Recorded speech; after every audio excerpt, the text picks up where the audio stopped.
The candle on the floor had gone out. Once again, the boy had failed at the simplest of tasks, and everyone around him was laughing at his back. He walked silently toward the exit and, in passing, brushed the extinguished wick with his little finger. He doesn't look. He doesn't stop. Behind him, a white flame flares up without soot or smoke.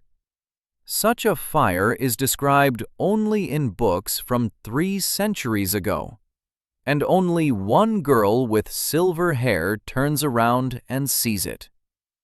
Now let's go back a minute. Caden Ash opens his eyes on the cold stone floor of the training hall.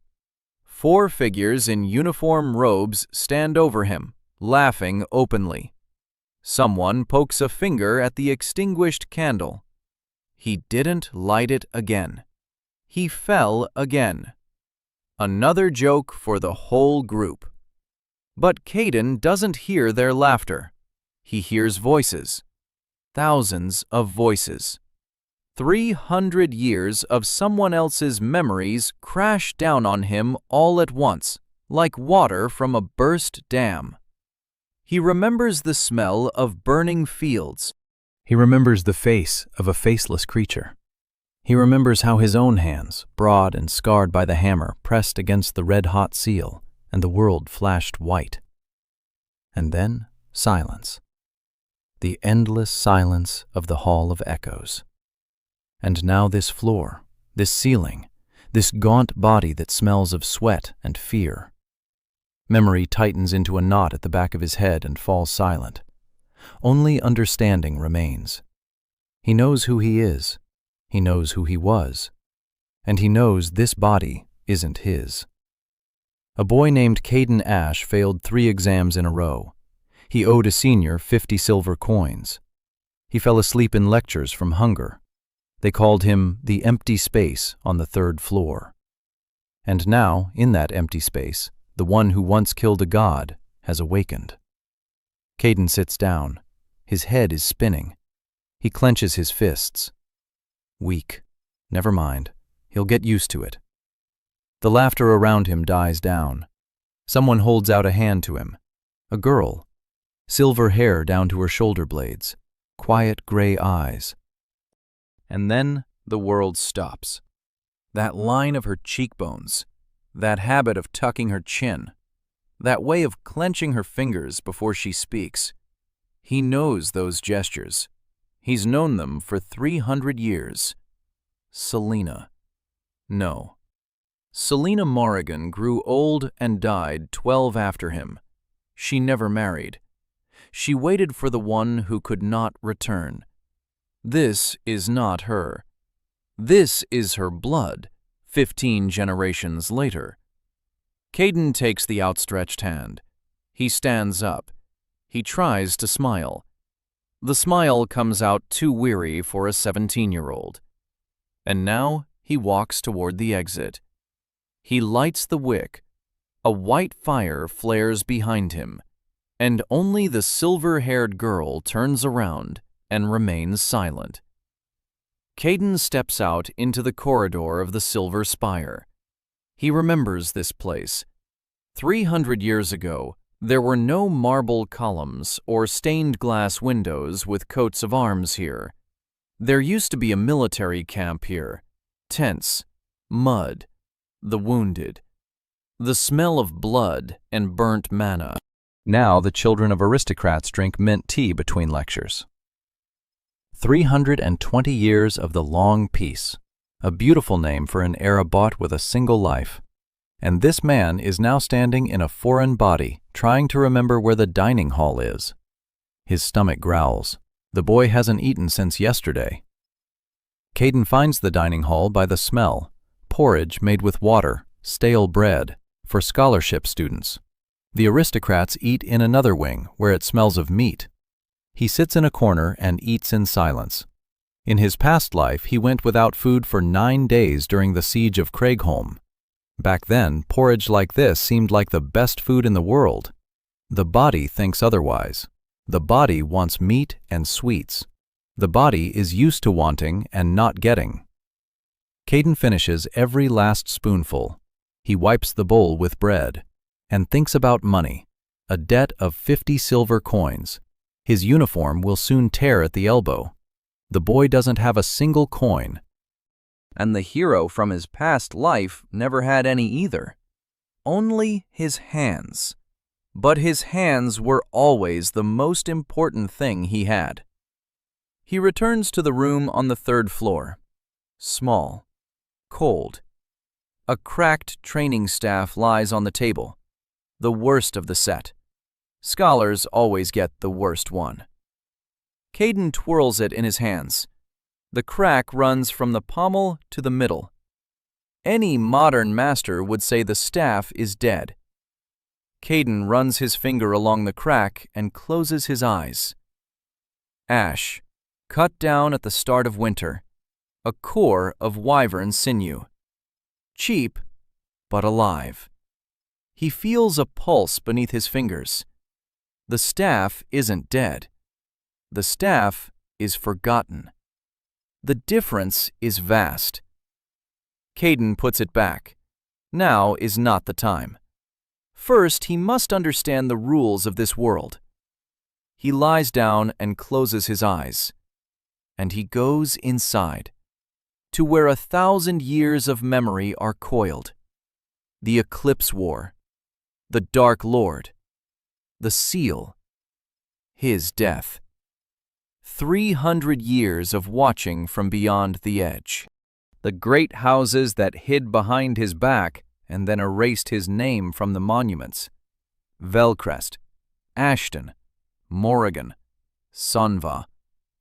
They rewrote history, made themselves heroes, and crossed him out. A commoner could not save the world.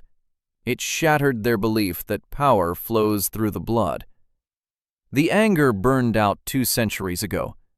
What remained was clarity and weariness. And something else. The seal is weakening. His seal, imposed by his hands, his blood, his life. It's cracking, slowly but surely. And along with it, something inside him is cracking. A part of his soul remained there. He is incomplete, like a blade without a hilt, like a rune without its final stroke. And for now, that suits him. Morning rings the bell. 6 o'clock. The first day of the new cycle. Caden washes his face with ice-cold water.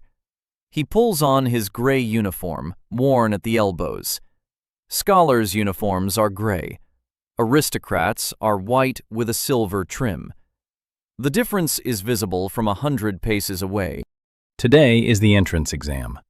Every freshman is given a staff and asked to show what they can do, a formality for the aristocrats, a death sentence for commoners. Students crowd the hallway.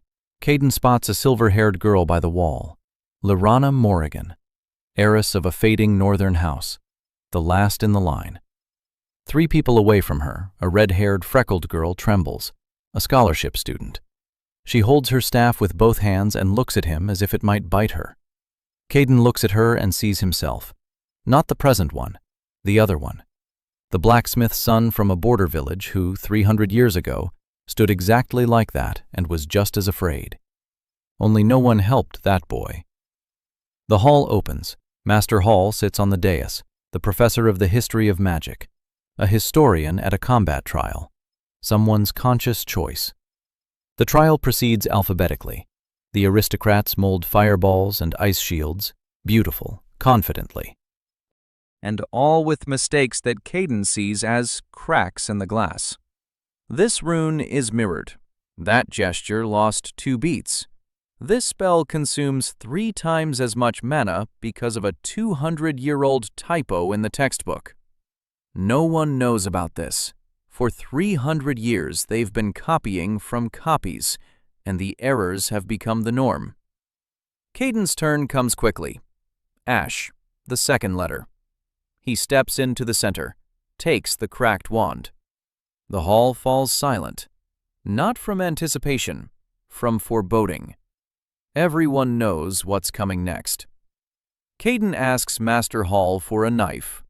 The hall holds its breath. She raises an eyebrow but hands him a utility knife. Caden silently carves a rune into the handle. A tiny one, the size of a pinky fingernail. 10 seconds of work. The silence in the hall shifts. He returns the knife and turns to the red-haired girl. He hands her the wand and says that it's not working for him today. He asks her to try it. The girl looks on in horror. At the wand, at the hall, full of people waiting for her to fail. She takes it, raises it, and light bursts from the wand with a soft chime. Pure, white, even, like moonlight. It fills the hall from floor to ceiling. It doesn't burn. It doesn't blind. It warms. The girl can't believe it. The hall is silent. Master Hall slowly stands up. She isn't looking at the light or at the girl. She is looking at the rune. This rune doesn't exist in any modern textbook. It was inscribed 300 years ago, and only one person in history knew how to inscribe it so that it would work in the hands of others. Master Hall shifts her gaze to Caden. He yawns. He says he seems to be getting hungry and asks if he can leave. Master Hall sits down. She nods, and he writes something in the journal with a hand that trembles almost imperceptibly. Caden walked down the hallway, counting the steps to the dining hall. 47. He'd memorized it that morning. Caden Ash's body was used to counting coins, counting the days until his stipend, counting the slices of bread for the week. It was a survival habit ingrained in his muscle memory. The hero from his past life knew a different kind of count. Steps to the enemy. Seconds to the blow. Liters of blood a person can lose before they can no longer hold a sword. Caden pushed that second count deeper into his mind. Not now. The scholarship students' dining hall was half empty. Lunch. The same porridge, the same bread. Caden sat down at his corner table and ate in silence. A red-haired girl sat down next to him. Isla Bragg. He knew this from the memories of the former Caden, the daughter of a village herbalist, a scholarship student just like him. She set her bowl down across from him and was silent for a few seconds. Then she said she wanted to thank him. For that. For what had happened in the hall. Caden shrugged. He replied that he hadn't done anything special. He'd just noticed that the core of her staff was misaligned and had fixed it. Isla stared at him, not looking away. She didn't believe him. But she didn't argue. She only asked how he knew such things. Caden replied that he'd read a lot. It was true. He really had read a lot.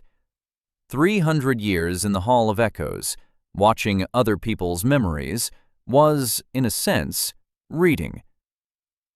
Isla nodded. She finished her porridge. She stood up. Before leaving, she turned around and said that if he ever needed help, she'd be there for him.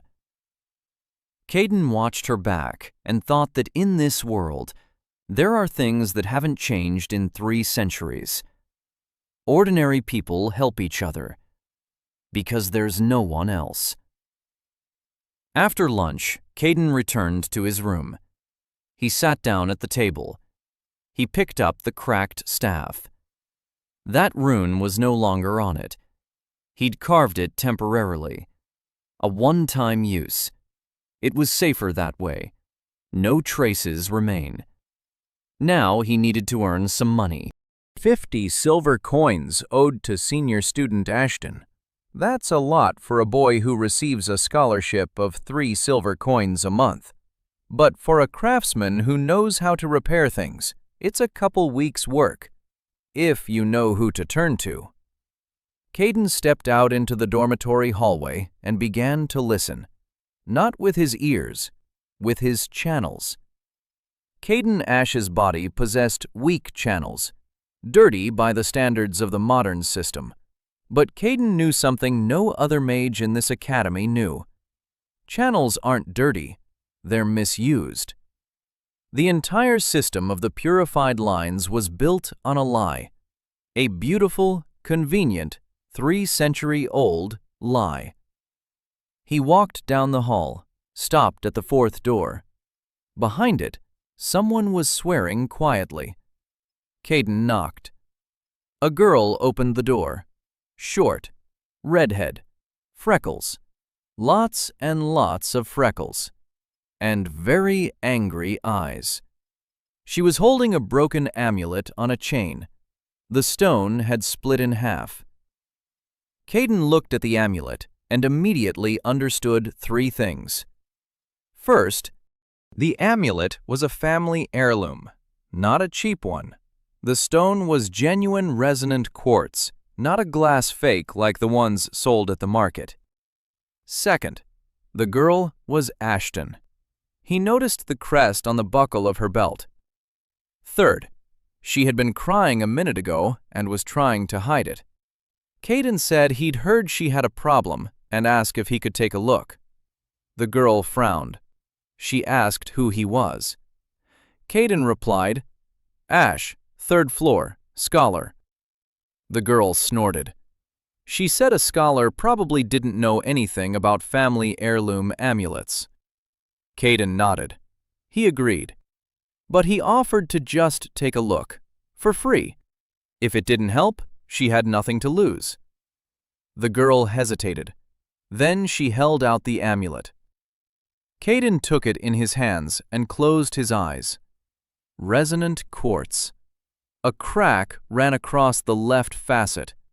Not from an impact, from internal stress. The stone had been overheated. One of its previous owners had pumped it full of mana beyond its limit, and the crystal lattice couldn't hold. It had happened a long time ago, 30 years ago. The crack had grown slowly and finally burst open. Caden opened his eyes. He asked if she had a needle. The girl took a sewing needle from the desk drawer. Caden took the needle. He ran the tip along the crack. He wasn't drawing a rune. He wasn't etching a symbol. He simply drew a line.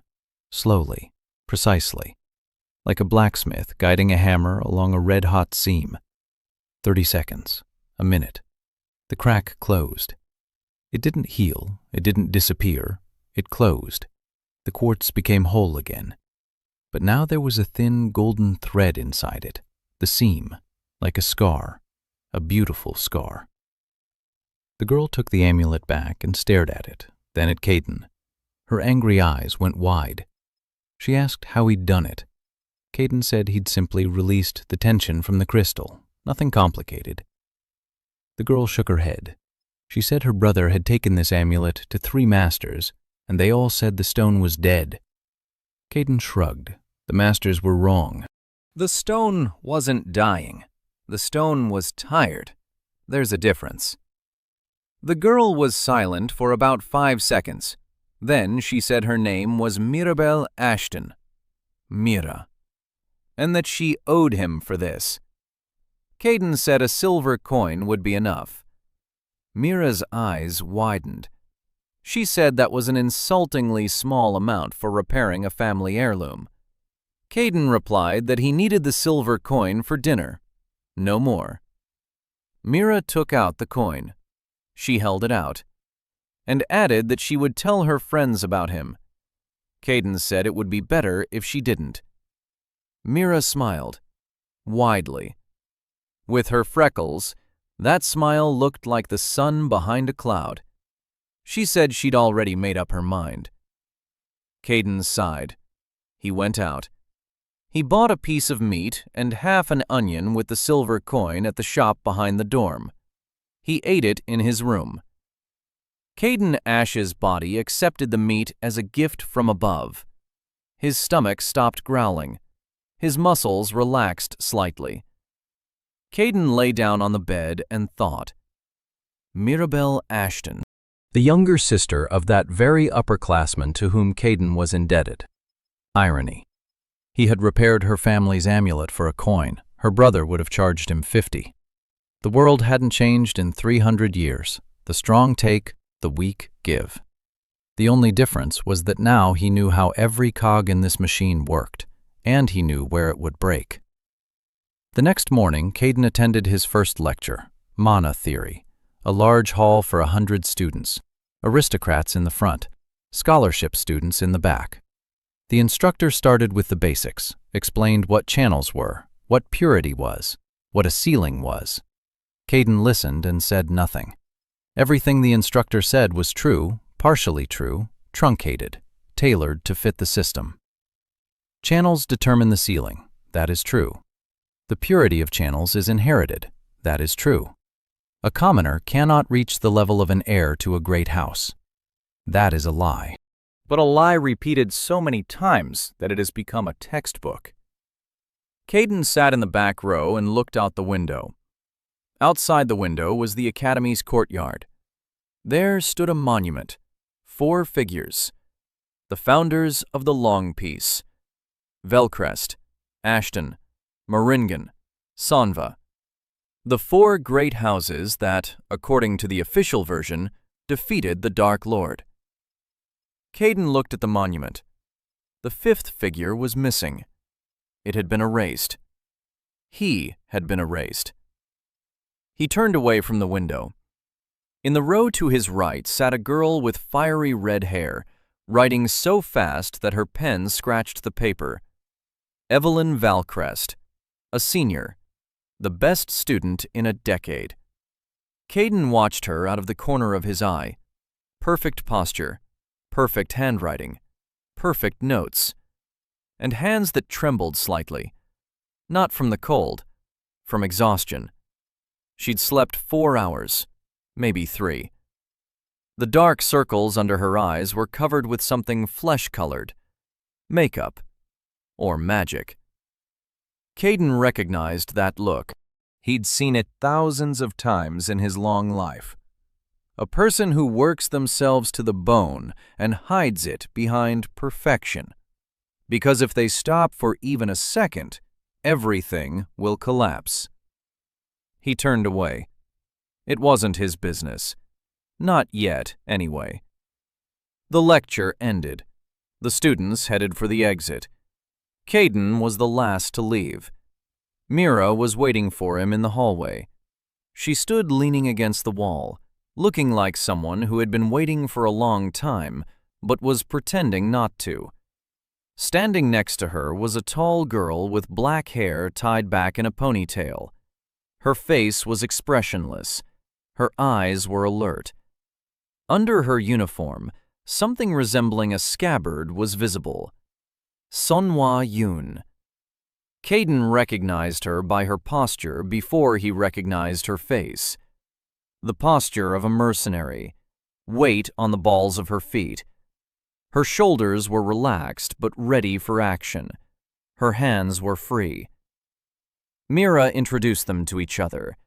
She said that Yoon was her classmate, that Yoon had been transferred from the Eastern clan under some agreement, and that she needed to repair an item. Mira looked at Caden with an expression of complete confidence, as if he had already agreed. Caden looked at Yoon. Yoon looked at him. Silently, she pulled a stiletto from under her uniform. She placed it in her palm and held it out. The blade was intact, but the balance was off. Caden took the stiletto and understood immediately. The handle was standard, military issue, designed for a man's hand. Yoon was a 17-year-old girl with narrow palms and long fingers. Her whole life she had held a weapon that weren't made for her, and she compensated for it with muscle tension.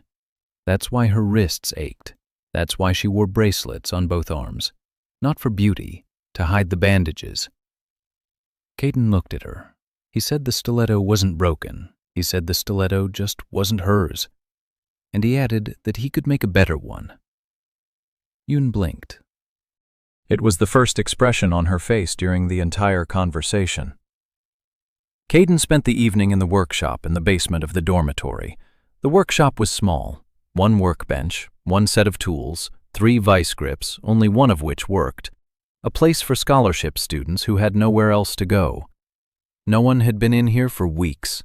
A thick layer of dust lay on the workbench. Caden wiped it off with his sleeve and laid out his tools. Yun's stiletto lay before him. He wasn't going to repair it. He was going to remake it. In his past life, Arius Vorgan had been a blacksmith's son, before he became a hero, before he learned to kill, before he had to forget that his hands were capable of more than just destruction. For the first 15 years of his first life, he stood at the forge and held a hammer. His father taught him that every blade is born for a specific hand, not for a hand in general, for this hand, with these fingers, with this grip, with this strength and this weakness. Caden took a measuring tape and wrapped it around the hilt. He memorized it. Then he recalled Yoon's hand, the width of her palm, the length of her fingers, the distance between her index finger and thumb when she gripped it, the angle of the wrist. He managed to take all of this in during those 3 seconds when she handed him the stiletto. The work took 4 hours. Caden removed the old wrapping from the hilt. He filed down the protrusion on the guard that was pressing against the base of her thumb. He rewrapped the handle with a thin cord from the workshop's supplies. Each turn was calculated, not for beauty, for grip, for this specific grip.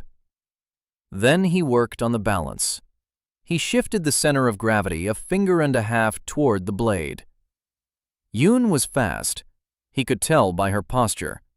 A fast fighter works with the tip of the blade, so the weight needed to be there. When Caden was finished, the stiletto lay on the workbench and looked almost exactly as it had before. The difference was imperceptible, but whoever took it in hand, Yoon, would feel the difference instantly. Caden wiped his hands. He glanced at the clock. 2 in the morning. His body wanted sleep. His body ached from 4 hours of work because Caden Ash's muscles weren't used to manual labor. He lay down on the workbench and fell asleep right there. In the morning, the sound of footsteps woke him. Someone was coming down the stairs to the basement. Caden opened his eyes and sat up. Standing in the doorway was Lorana Morrigan. Silver hair, quiet eyes. She looked at him with an expression he didn't immediately understand. Then he understood. Curiosity. A cautious, gentle curiosity. She said that Mira had told her about the craftsman who repairs things for a silver coin. She said she hadn't come to have something repaired. She'd come to look. Caden stood up from the workbench. He brushed off his uniform. He asked what exactly she wanted to see. Lorana paused. Then she pulled a long bundle from behind her back. She unwrapped it. A blade.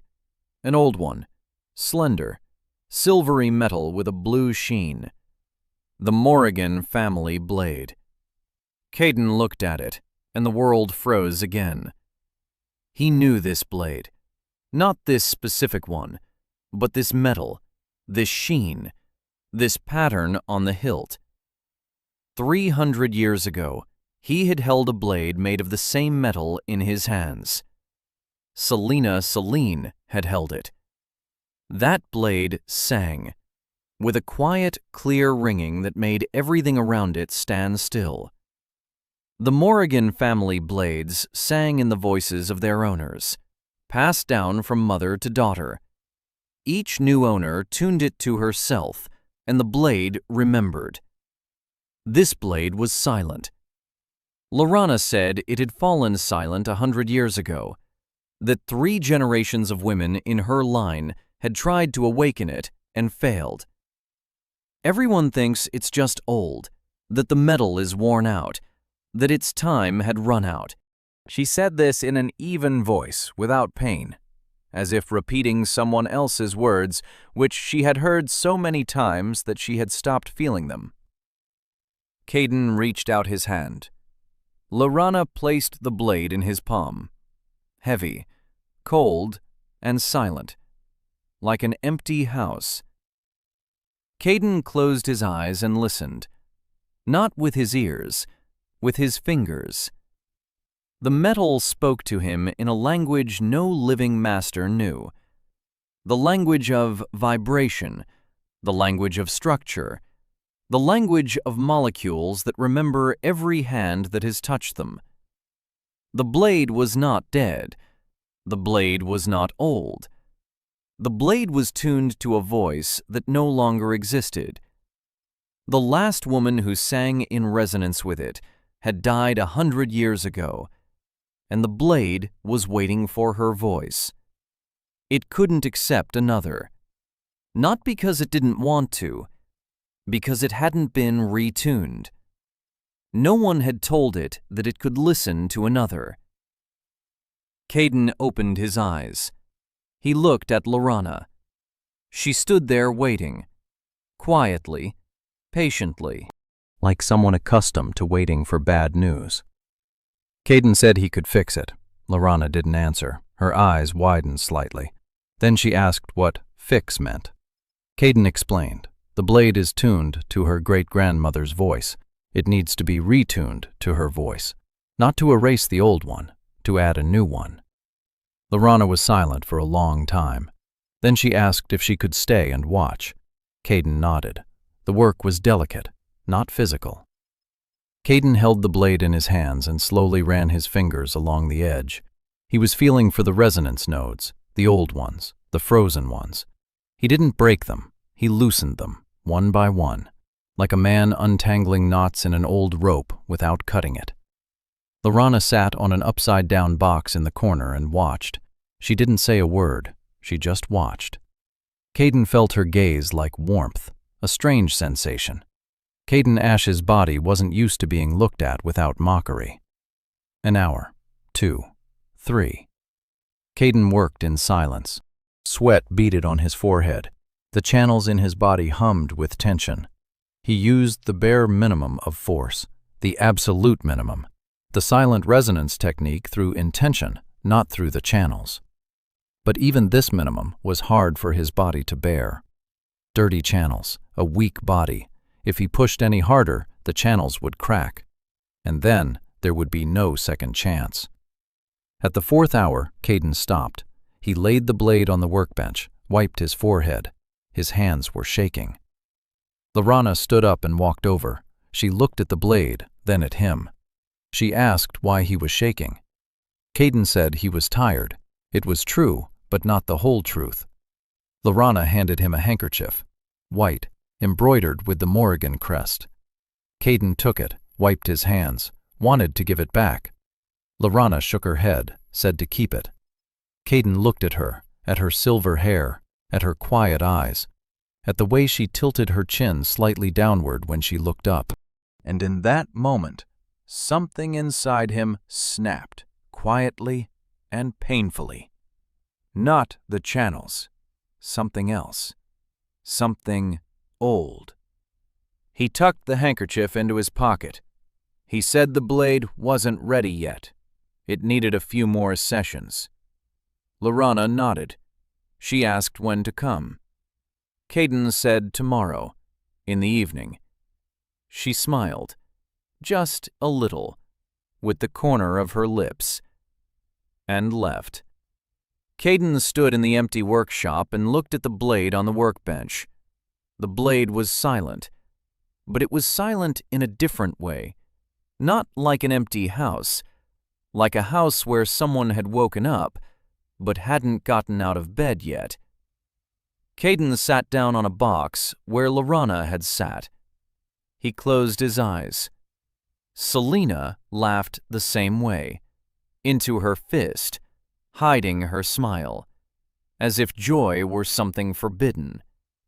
300 years, 15 generations, and that gesture hadn't disappeared. Blood remembers what the mind forgets. Caden opened his eyes. He stood up. He went to the dining room. His body wanted to eat. Mira sat down next to him at lunch. She chattered non-stop. She told him that Yoon had asked when the stiletto would be ready, that Evelyn was interested in what had happened during the entrance exam, that Master Hall had asked about him in the department. Caden ate his porridge and listened. Mira spoke like a bird, quickly, jumping from thought to thought. She was 16, and she saw him as an interesting project. Caden didn't mind. Let her see. It's worse when they don't see at all. Mira asked what he had been doing all night. Caden replied that he had been working. Mira asked on what. Caden said on one thing for one person. Mira narrowed her eyes. She asked if it was for Lirana. Caden remained silent. Mira laughed and said that meant yes. On the third day, Yoon came to see Caden. She stood at the workshop door and waited. She didn't knock. She just stood there. Caden sensed her presence before he saw her. A mercenary. She knew how to stand so quietly that the air forgot she was there. Caden opened the door and held out the stiletto. Yoon took it, snatched it. She turned it in her hand. Her face didn't change, but her fingers did. They settled on the hilt like water settling into a channel. Precisely, without a gap, without tension. She gripped it again, then again. Every grip was right. Every one was hers. Yoon looked at Caden. She was silent for a few seconds. Then she asked how much she owed him. Caden said 1 silver coin. Yoon didn't snort. She didn't argue. She took out the coin and held it out.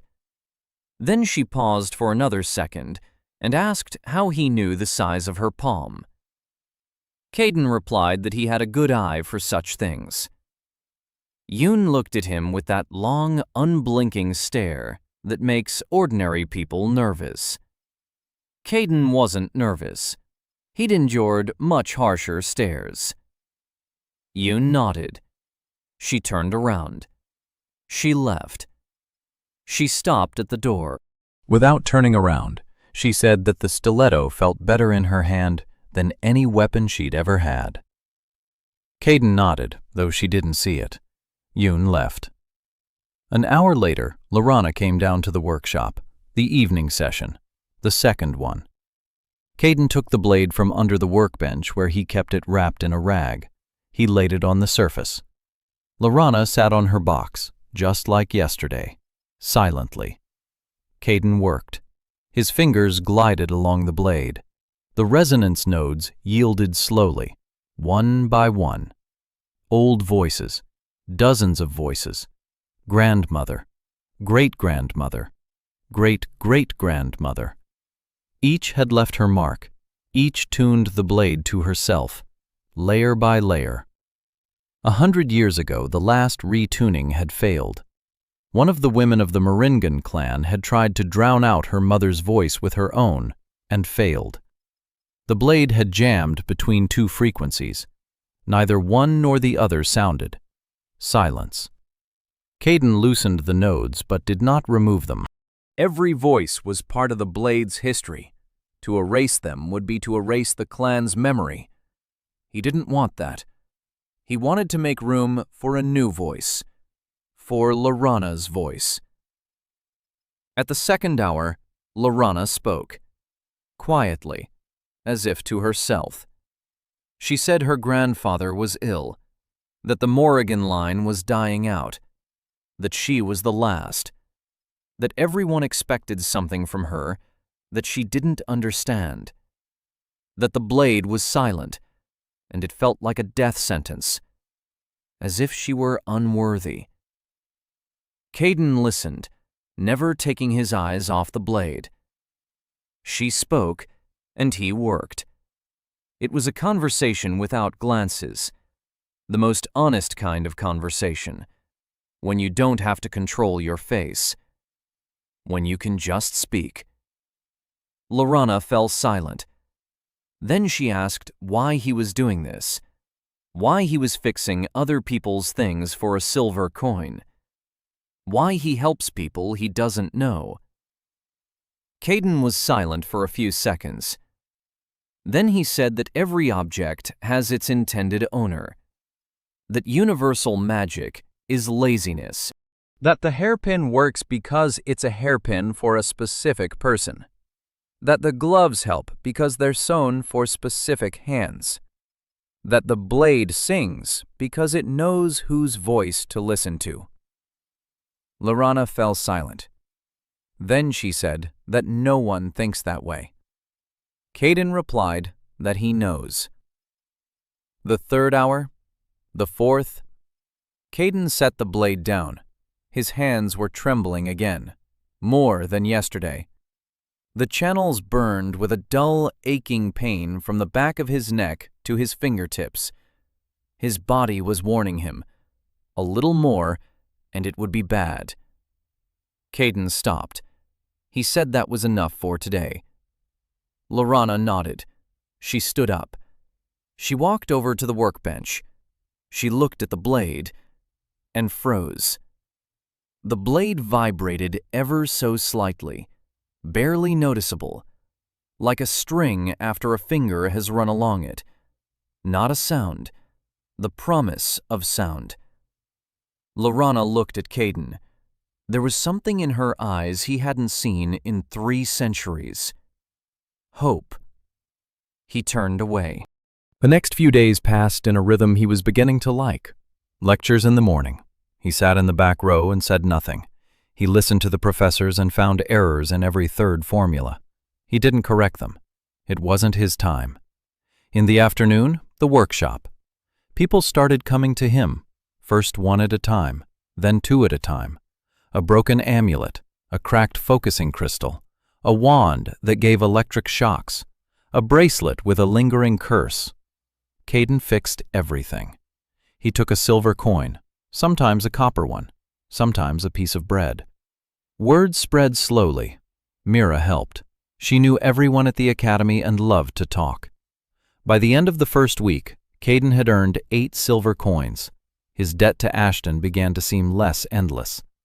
In the evenings, Lorana would come to the workshop. She would sit on a crate. She would watch him work on the blade.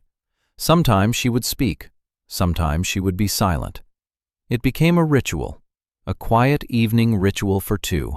Caden caught himself looking forward to these evenings, and that frightened him. Not because he was afraid of attachment, because attachment to her felt like betrayal. On the 6th day, what he had been waiting for happened. During the morning lecture on practical magic, the students were given an assignment. Basic enhancement. Everyone had to enhance their training wand with a standard rune and demonstrate the result. The aristocrats finished quickly. Their wands were smooth, beautiful, and worked at 60% of their maximum. Standard, textbook, normal. The scholarship students struggled. Ayla Bragg raised her hand and asked if she could use a different method of application. The instructor frowned and said there was only one method, by the textbook. Ayla lowered her hand. Caden was sitting next to her. He saw her disappointment. He saw her looking at her wand, unable to understand why the rune wouldn't form. He knew why. The method in the textbook was designed for those whose channels conducted mana freely, the pure channels of the aristocracy. A commoner with ordinary channels could repeat this method 1,000 times and still only achieve 20% of the maximum each time. Not because he was worse, because the method wasn't for him. Like Yuna's stiletto. Standard, designed for someone else's hand. Caden leaned toward Ayla. He whispered 3 words. Not a spell, just an instruction. Change the angle of the rune's application by 4 degrees to the left. Compensate for the channel's resistance, not with force, but with direction, like water flowing around a rock. Ayla looked at him, then at the wand. She tried. The rune took shape, not perfectly, but it took shape. The wand glowed. 40%, twice as much as she'd managed before. The instructor looked at her in surprise. He praised her. He asked how she'd done it. Isla said she'd just tried a different approach. She didn't mention Caden. He hadn't asked. She'd figured it out on her own. During a break between lectures, Caden bumped into Evelyn Valcrest in the hallway. Literally bumped into her. She was walking quickly with a stack of scrolls in her hands and wasn't looking around. The scrolls fell.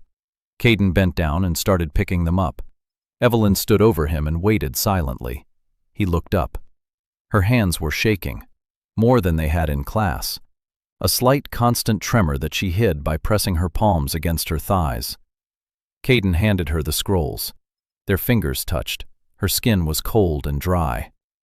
Lack of sleep, overexertion, chronic spasm of the small muscles in her hand. He could see it as clearly as an open book. Evelyn took the scrolls. She thanked him coldly and left. Caden stood in the hallway and thought. Gloves, thin ones, with a built-in stabilization rune. Could be made in an evening if he found the right fabric. Caden made the gloves at night. He found the fabric in the storage room next to the workshop. Old, thin suede. Someone had left scraps from some project. The suede was soft and pliable, perfect. Caden cut 2 pieces to fit Evelyn's palm.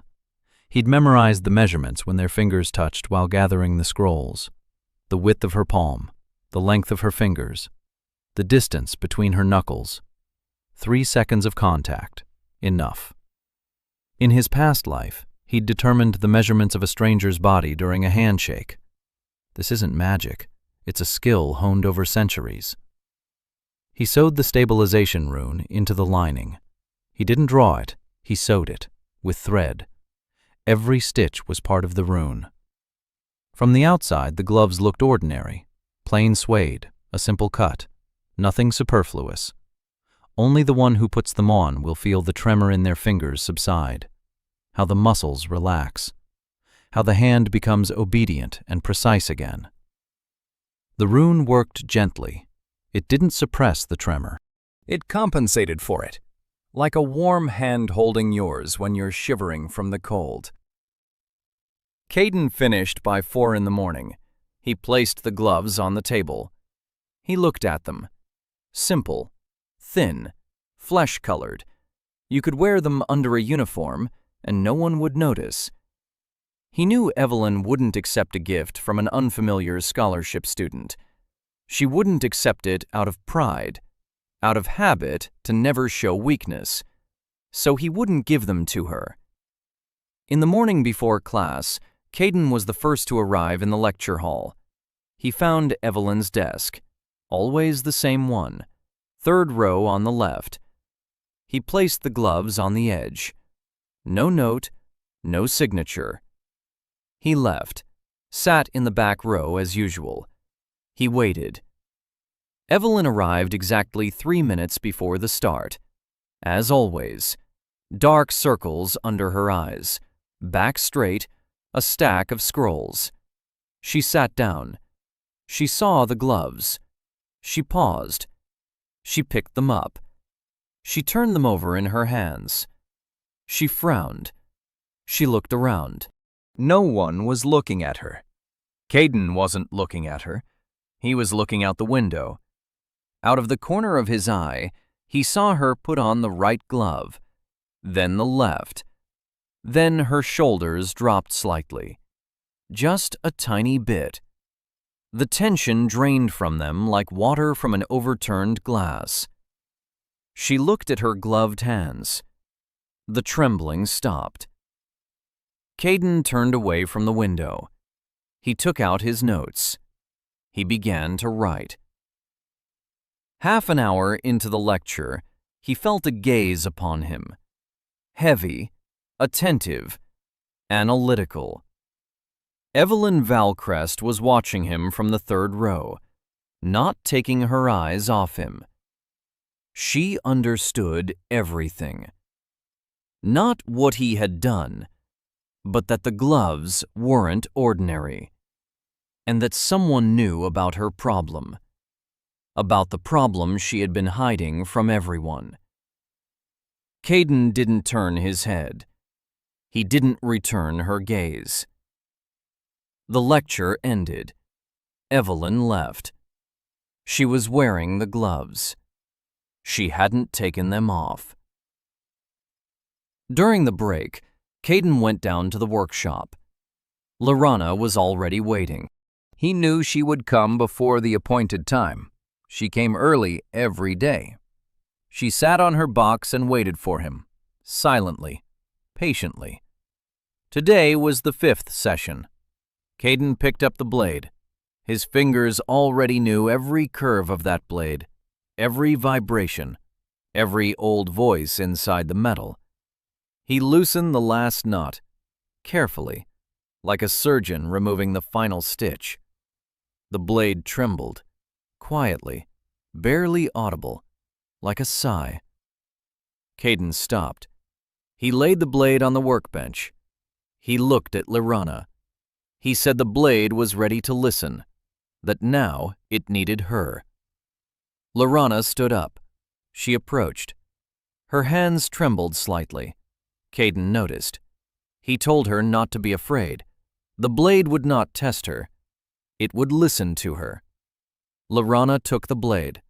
She raised it before her. She closed her eyes. Silence. A second. 2. 5. 10. Nothing. Lorana opened her eyes. They were filled with tears.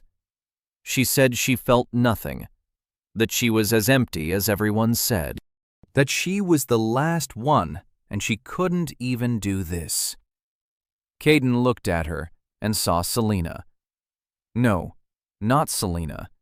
Lorana, a 17-year-old girl who had carried the burden of a dead lineage her whole life and thought the problem was her. He reached out and touched the blade of the sword next to her fingers. He didn't touch her, the sword. And he said one thing, quietly.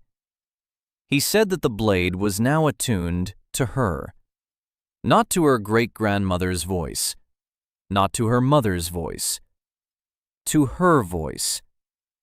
But for it to sing, she must not repeat someone else's song. She must sing her own. Lorana looked at him. Tears streamed down her cheeks, and she didn't wipe them away. She asked, "What song?" Caden took his hand off the blade. He said he didn't know, that only she could know, that the blade wasn't waiting for a melody, but for the truth. Her truth. Lorana stood with the blade in her hands. She closed her eyes. She was silent. Then she opened her mouth. She didn't sing. She exhaled. A long, quiet exhale. And in that exhale was everything. Loneliness, fear, weariness from being the last one, weariness from expectations you can't live up to, tiredness from trying to be someone else. The blade rang out, not loudly, quietly, like a bell in the snow. A single note, pure, high. Her note. Lorana threw her eyes open. The blade vibrated in her hands and sang. A single note, but that note was hers. Not her mother's, not her great-grandmother's. Hers. Caden stood nearby and watched, and he was smiling. The smile of a 1,000-year-old man in the body of a 17-year-old boy. It held both joy and bitterness. Joy because he had once again done what he did best, found a broken thing and fixed it.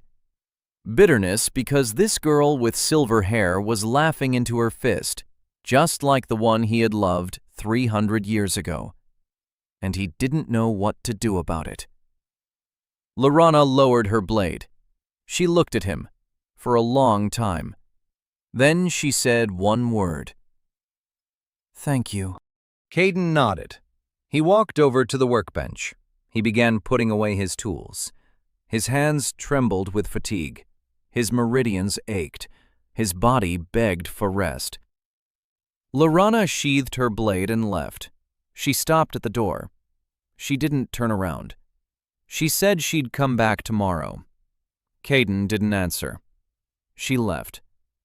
He sat down on a box, closed his eyes, counted his heartbeats. 72 per minute, faster than it should be at rest. Caden Ash's body was reacting to her, not his mind, his body. That was a different problem, a new one he hadn't expected. That night, Caden didn't sleep.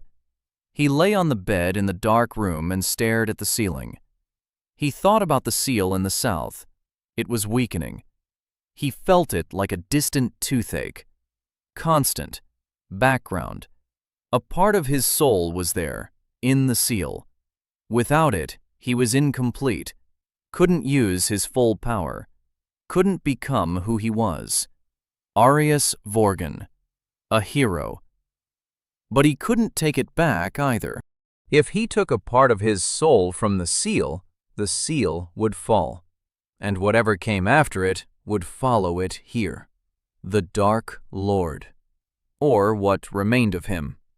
A double-edged choice. To be himself and destroy the world, or to be Caden and save it. Again. At dawn he got up, washed his face, put on his uniform, went to class. In the hallway, Evelyn Valcrest intercepted him. She stood across the passageway. Her gloved hands were crossed over her chest. Her red hair glowed in the light of the morning window. Her eyes were hard. She said she knew it was him.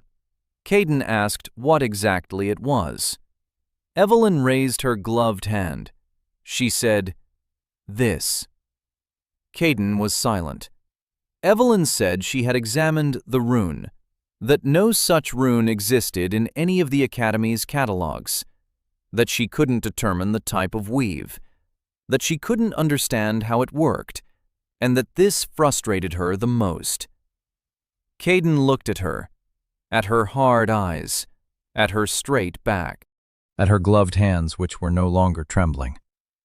He asked if it helped. Evelyn fell silent. Her stiffness wavered for a second. Then it returned. She said yes, it helps. But she hadn't asked for help. Caden nodded. He said he knew. He said she could return them if she didn't need them. Evelyn was silent for 3 seconds. Then she turned and walked away. The gloves remained on her. That day during the practical session, Caden noticed something. Master Hall sat at the back of the hall and watched. Not everyone. Him. She'd been doing it every day since the entrance exam, quietly, unnoticed by the others, but not by him. Caden knew that sooner or later she would approach him, a historian, a woman who had read the forbidden archives, a woman who recognized a 3-century-old rune at a glance. She knew, or suspected, and waited for confirmation. Caden gave her confirmation on the 6th day, on purpose. In the History of Magic class, the instructor was talking about the War of the Eclipse, the official version. The 4 great houses united and defeated the Dark Lord. Armies and strategy, the power of the purified, the triumph of noble blood. Caden listened. He was silent. Then he raised his hand. It was the first time Caden Ash had raised his hand in all his time as a student. The entire hall turned toward him. The instructor gave him permission to speak, clearly surprised. Caden asked one question. He asked what tactical maneuver the great houses had used during the siege of Crayholm. The instructor hesitated. The siege of Crayholm was a little-known episode. The textbook mentioned it in a single line. The instructor said it had been a flanking attack from the south. Caden nodded. He said he was grateful. He sat down and looked at Master Hall at the back of the hall. She was looking at him. Her face had gone pale. Because the siege of Cragholm was not in any modern textbook, it was mentioned only in the forbidden archives, and in those archives it was written that there had been no flanking attack. There was a defense. A 9-day one. One man against an army, without food, without reinforcements, without hope. The blacksmith's son from a border village. Master Hall knew this, and now she knew that Caden knew it too. Their eyes met across the room. Caden nodded slightly, almost imperceptibly. Hall nodded back.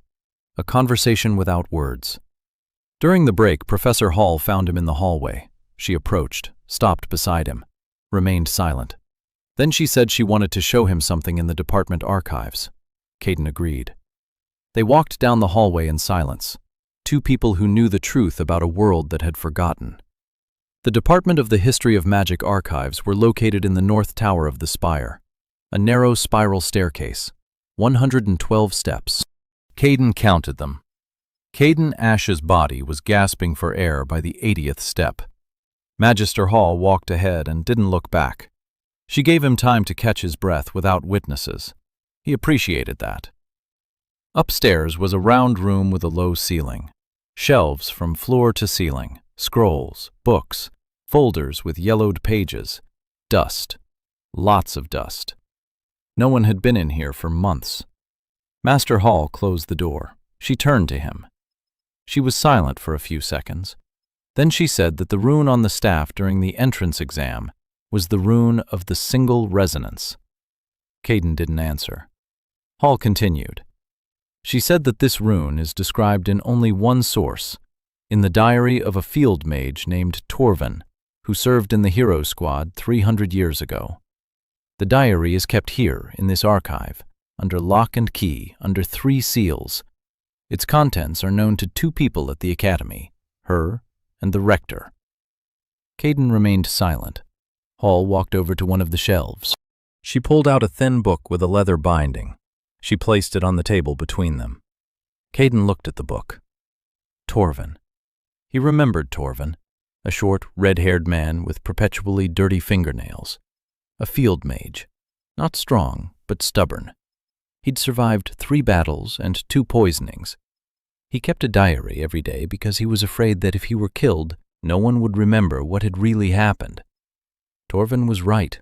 No one remembered, except for the diary. Hall opened the book to the bookmark. She turned it toward Caden. He looked. A drawing. The rune of single resonance, drawn by Torvin's hand with a note that only Arius did it this way and that no other mage in the squad could replicate it. Next to the drawing were words. Caden read them silently, to himself.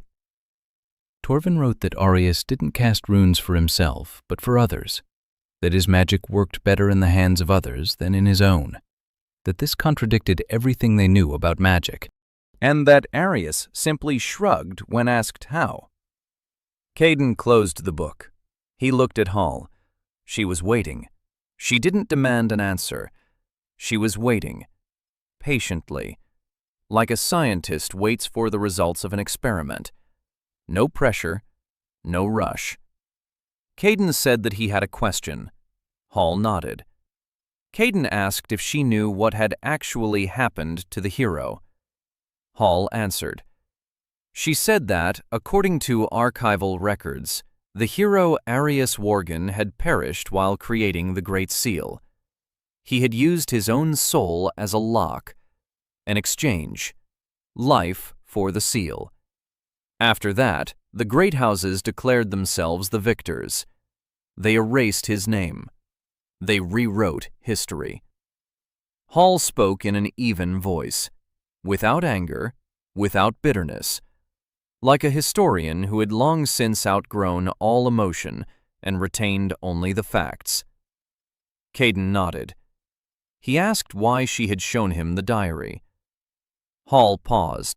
Then she said that on the southern borders they were finding burned-out villages with seals that hadn't been seen in 3 centuries. That the Order of the Silver Spire was sending out observers. That they were looking for a child with anomalous channels. And that she wanted to find him first. Not for the Order, not for the house, for herself. Because if the hero has somehow returned, then he deserves to have at least one person in this world on his side. Caden looked at her. A 41-year-old woman, a historian, the only one in the department. She had spent her entire career proving she had a right to be here. She had read forbidden archives not for power, but for the truth. And now she stood before him, offering protection to a man she wasn't even sure she had found. Caden made his decision in 3 seconds. He said that the siege of Craigholm had lasted not 5 days, 10. On the 10th day, reinforcements arrived from the village of Hollow. 17 militiamen, farmers and fishermen. They didn't know how to fight, but they brought food. And the man who had gone 9 days without food sat down for the first time in all that time and wept. Not out of joy, out of shame, because he had forgotten that it was possible to ask for help. Hall listened. Her face didn't change, only her hands. His hands clenched the edge of the table so tightly that his knuckles turned white. When Caden fell silent, she didn't speak for a long time. Then she asked how he knew that. Caden answered. He said he had been there. The silence in the archive lasted a full minute. Somewhere below, the bell rang for lunch. Somewhere beyond the wall, the wind whistled through the stone joints of the tower. Hall slowly sat down in a chair.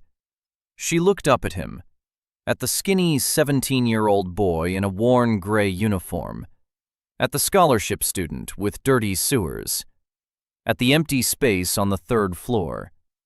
And she saw the one who stood behind those eyes. She said one word. His name. Not Caden, another one, his real one. Arius. Caden didn't answer, but he didn't deny it either.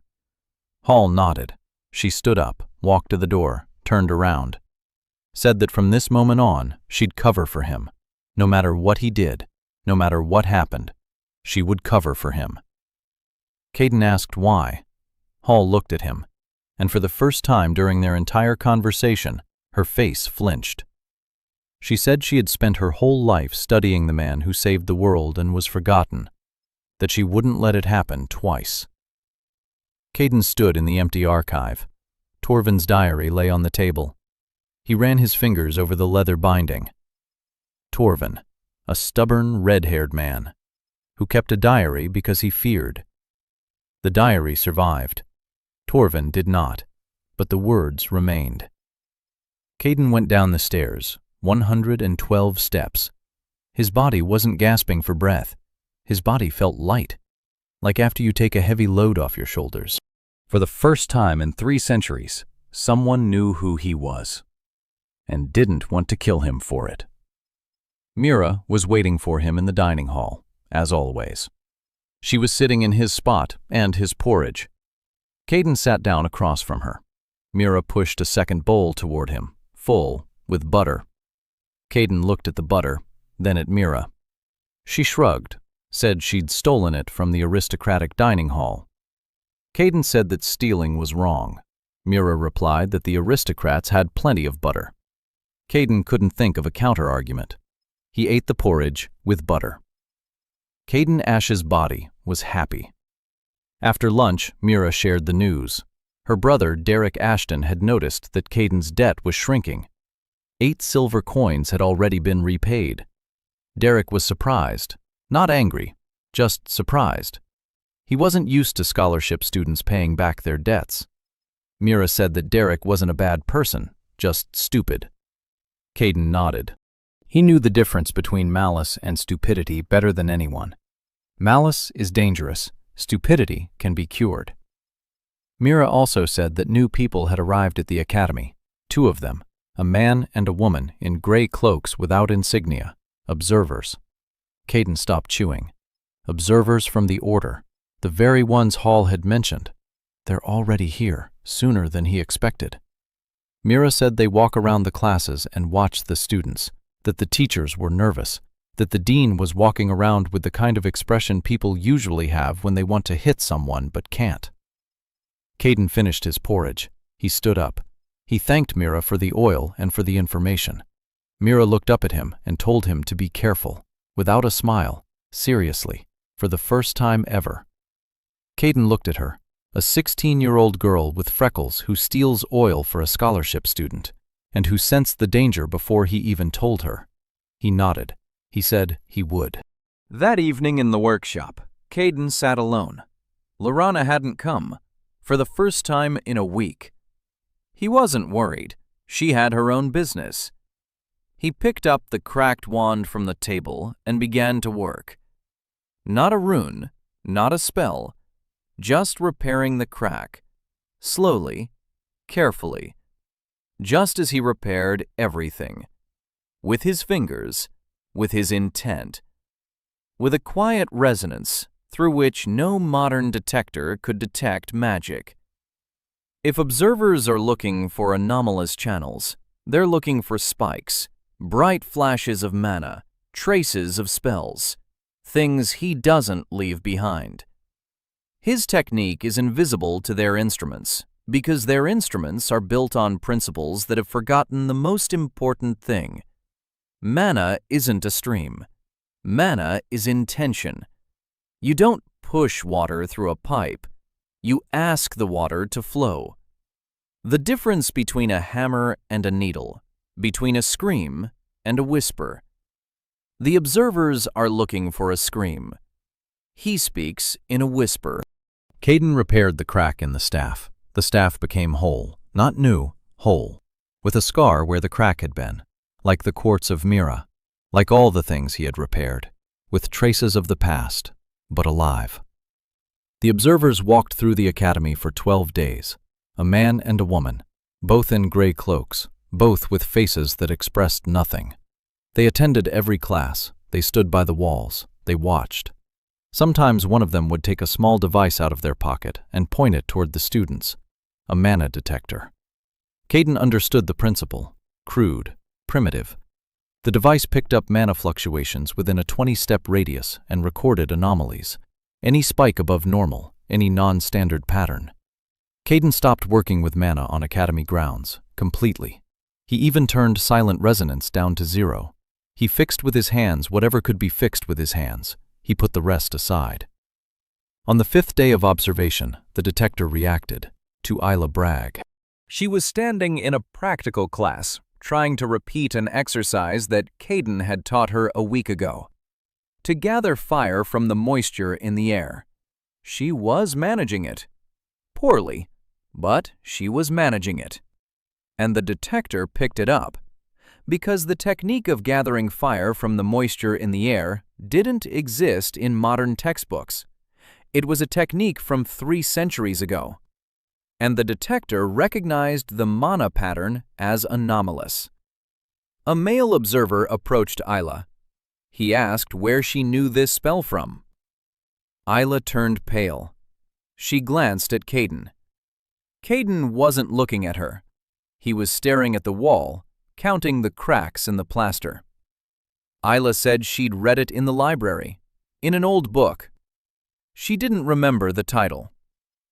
The observer looked at her for a long time. Then he nodded and walked away. He jotted something down in his notebook. After class, Caden found Isla in the hallway. She was standing by the window and her hands were shaking. Not from exhaustion, like Evelyn. From fear. Caden stood beside her. He didn't touch her. He didn't comfort her. He just stood there. A minute later, Isla spoke. She asked what was going on, why that man had approached her, what he was looking for. Caden told the truth, part of it.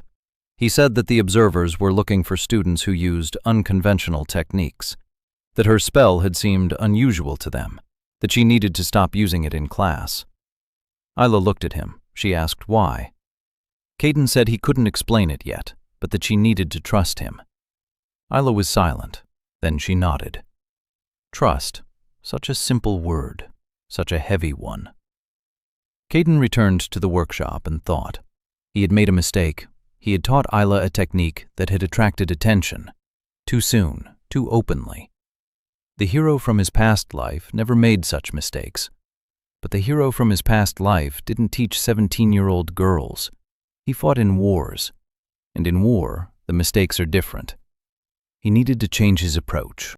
Teach not the technique, but the principle.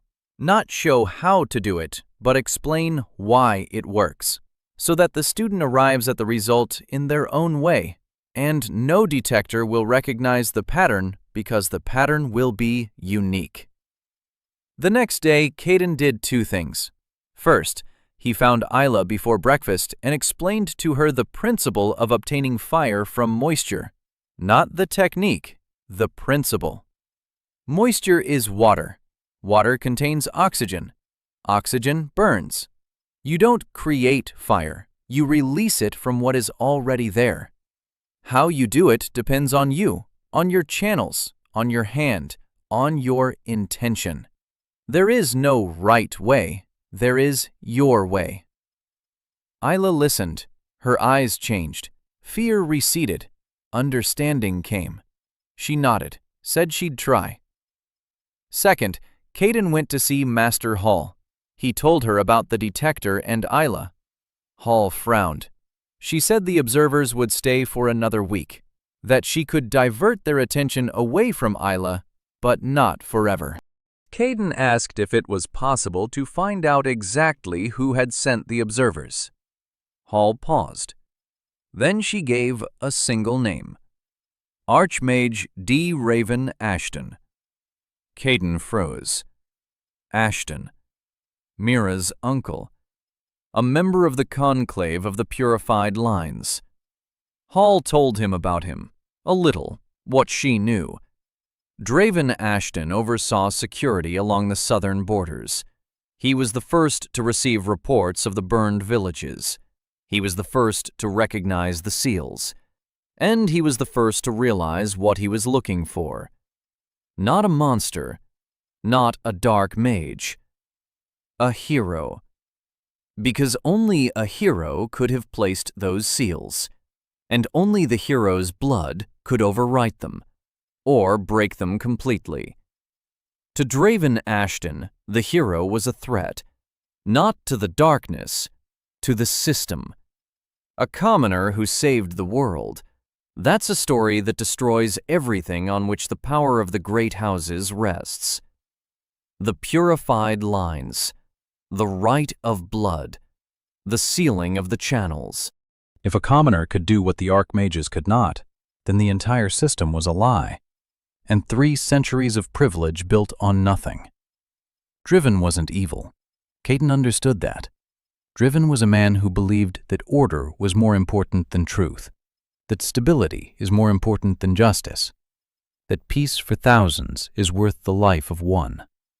Caden knew people like that. He had met them in both of his lives, the most dangerous enemies, because they kill without hatred, with a clear conscience, for the good of the world. Hall asked what he was going to do. Caden replied, "Nothing. Nothing for now." He would be quiet. He would be invisible. He would be a scholarship student with dirty sewers, fixing other people's things for a silver coin. The observers seek strength. He will show weakness. They seek an anomaly. He will show normality. They seek a hero. He will show a boy. Hall nodded, but there was doubt in her eyes. She asked how long he could hide like that. Caden didn't answer, because he didn't know. The observers left after 8 days. They found nothing. Isla stopped using the fire-gathering technique in class. The detector no longer went off. The male observer walked past Caden in the hallway on the last day, literally right past him. Didn't turn his head, didn't notice. A scholarship student with dirty channels, an empty space, invisible. Caden stood against the wall, breathing evenly. His heart was beating 60 times a minute. Perfect calm. He knew how to vanish. He'd learned it in a past life when he was hiding from the Dark Lord's scouts in the forests of Craigholm. Not the magic of invisibility, the absence of presence. You don't become invisible, you become insignificant. A gaze glides over you and doesn't linger. The mind registers you and immediately forgets you. You are part of the wall, part of the floor, part of the dust. The observer walked past. Caden exhaled. But one pair of eyes had noticed him. Sunhwa Yoon stood at the end of the corridor and looked at him. She saw him standing there. She saw the observer walk past. She saw the man become invisible without moving. Yoon was the daughter of mercenaries. She had been taught to spot those who hide. It was her job, her life. She knew how to see what others couldn't, and she saw Caden, not the boy scholar, a man who knew how to vanish professionally. Their eyes met. Caden didn't look away. Yoon didn't look away. 5 seconds. 10. Then Yoon tilted her head slightly, not a nod, an acknowledgement. She acknowledged him as an equal, as someone who lived in the same world of shadows where she lived. And she didn't ask a single question. She turned and walked away. With his stiletto hidden under his uniform, Caden stood in the empty hallway, and for the first time in 12 days of tension, he allowed himself to smile. A month at the academy, Caden had earned 32 silver coins. 18 remained until his debt to Derek Ashton was fully paid off. His body had gained weight, a little, but enough for his ribs to stop sticking out under his uniform. Caden ate 3 times a day, meat every other day, butter every morning. Mira monitored this like a project. She brought food from the aristocratic dining hall with a regularity that spoke to a systematic approach. Caden stopped arguing. His body was changing, slowly. The channels remained weak, dirty by the system's standards. But Caden felt they were adapting, not becoming cleaner. They were becoming more flexible, like a muscle getting used to the strain. He didn't push it. He gave his body time. Morning lectures became a routine. Caden sat in the back row. He was silent. He took notes. He found errors in every third explanation.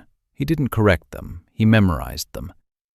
The errors were systemic, not random typos, but shifts in understanding that had accumulated over centuries, like a crack in the quartz of Mira. Imperceptible at first, catastrophic later. For example, modern mana theory claimed that the body's channels had a fixed capacity. Born with narrow channels, that meant a low ceiling, forever. That was a lie. The channels weren't pipes, but living tissue. They grew, they changed, they adapted. But only if you knew how to work with them. And no one knew that, because those who did lived 300 years ago.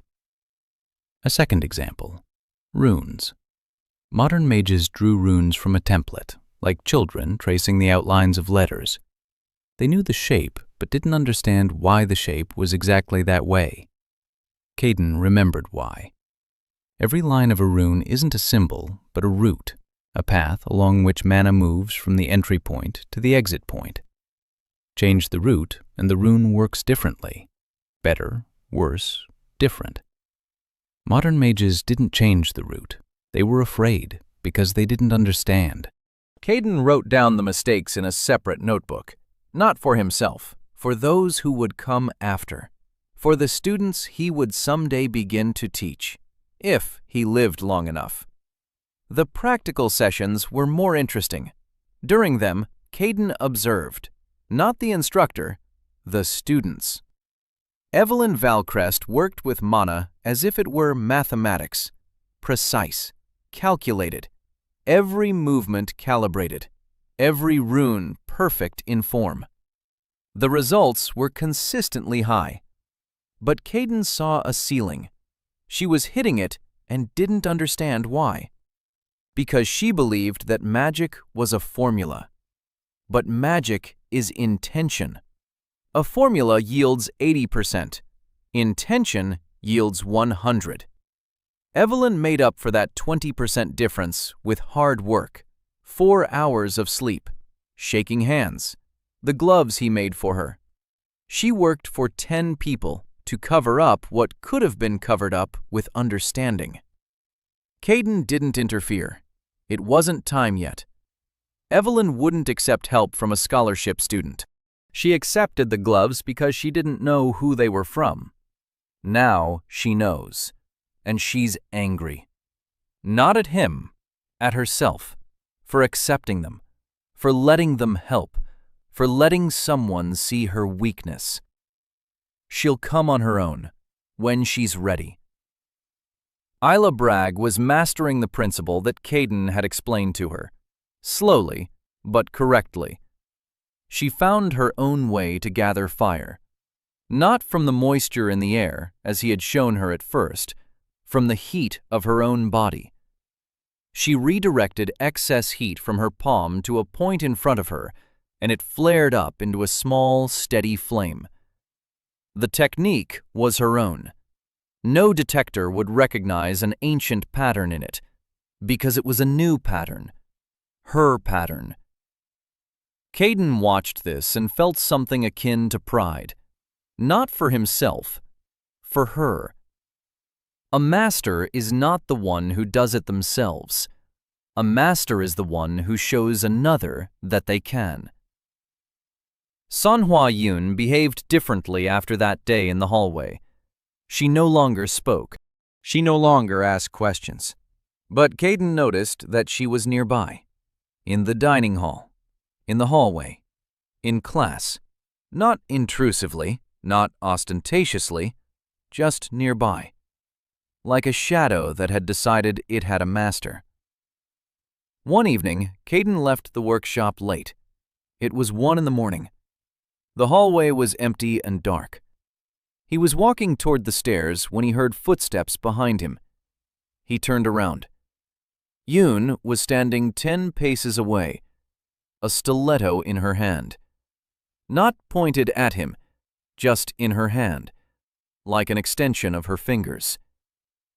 Caden asked why she was there. Yoon that she was seeing him out. Caden asked what from. Yoon paused.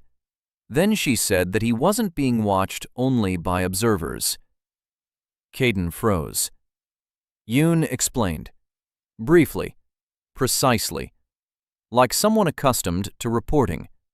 A senior from the Ashton family. Not Derek, another one. Tyron Ashton, Archmage Driven Ashton's grandnephew. He'd been watching Caden for the past 4 days, keeping track of who came to his workshop, taking notes. Caden listened, he thought. The Order's observers had left, finding nothing, but Driven Ashton hadn't stopped. He left his eyes at the academy. A relative, who looks like an ordinary student. Smart. Very smart. Caden asked Yoon how she knew. Yoon looked at him, with that long, unblinking gaze. And she said that spotting those who are watching is her job. She was taught this from childhood. Her clan made a living from it. Caden nodded. He asked why she was telling him this. Yoon was silent for 5 seconds. 10. Then she said that he had made a dagger for her that fit in her hand like a second finger. That no one had ever made her something that was just for her. Just for her. Not for work, not for the clan. For her. Caden watched her in the dark corridor. A 17-year-old girl with 2 daggers under her uniform, who had been taught to be a weapon, who didn't know how to want things for herself, and who, for the first time in her life, was doing something not because she was ordered to, but because she had decided for herself. He said, "Thank you." Yoon nodded, turned around, walked into the darkness, silently, as if she had never been there. Caden stood in the hallway and thought about Tyron Ashton. 4 days of surveillance. So Tyron had seen Lorana. He'd seen her come to the workshop every evening. He'd seen Mira. He'd seen Ayla. He saw everyone who came to see him, and reported it to his uncle. That was the problem. Not for Caden, for them. If Driven decided Caden was dangerous, he wouldn't strike at Caden. He'd strike at those around him, at his connections, at his weak spots, at the girls who come to the scholarship students' workshop. Caden went up to his room, lay down on the bed. Didn't sleep until dawn. He thought. By morning, he'd made a decision. He wouldn't hide. To hide is to be afraid, and fear attracts attention. He'd stay in plain sight, out in the open. A scholarship student who fixes things. Nothing unusual, nothing out of the ordinary. Just a boy with skilled hands. Let Tyron report. Let Driven listen. Let them see what he wants them to see. A boy, not a hero. The first month was over. The second had begun. Derek Ashton's debt had been reduced to 12 silver coins. Coyden was repairing things steadily, 2 or 3 items a day.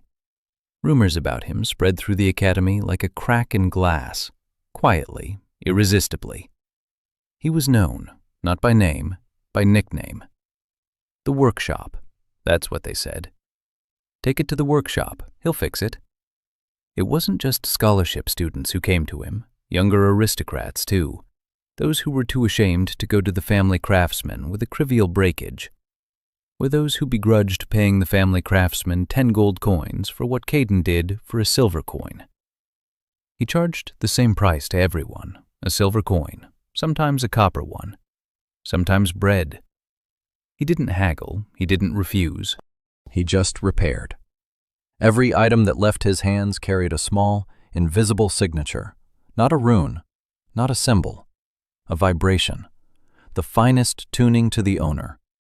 An amulet he repaired for one person didn't work as well in someone else's hands, because it was tuned to specific fingers, to a specific skin temperature, to a specific heartbeat.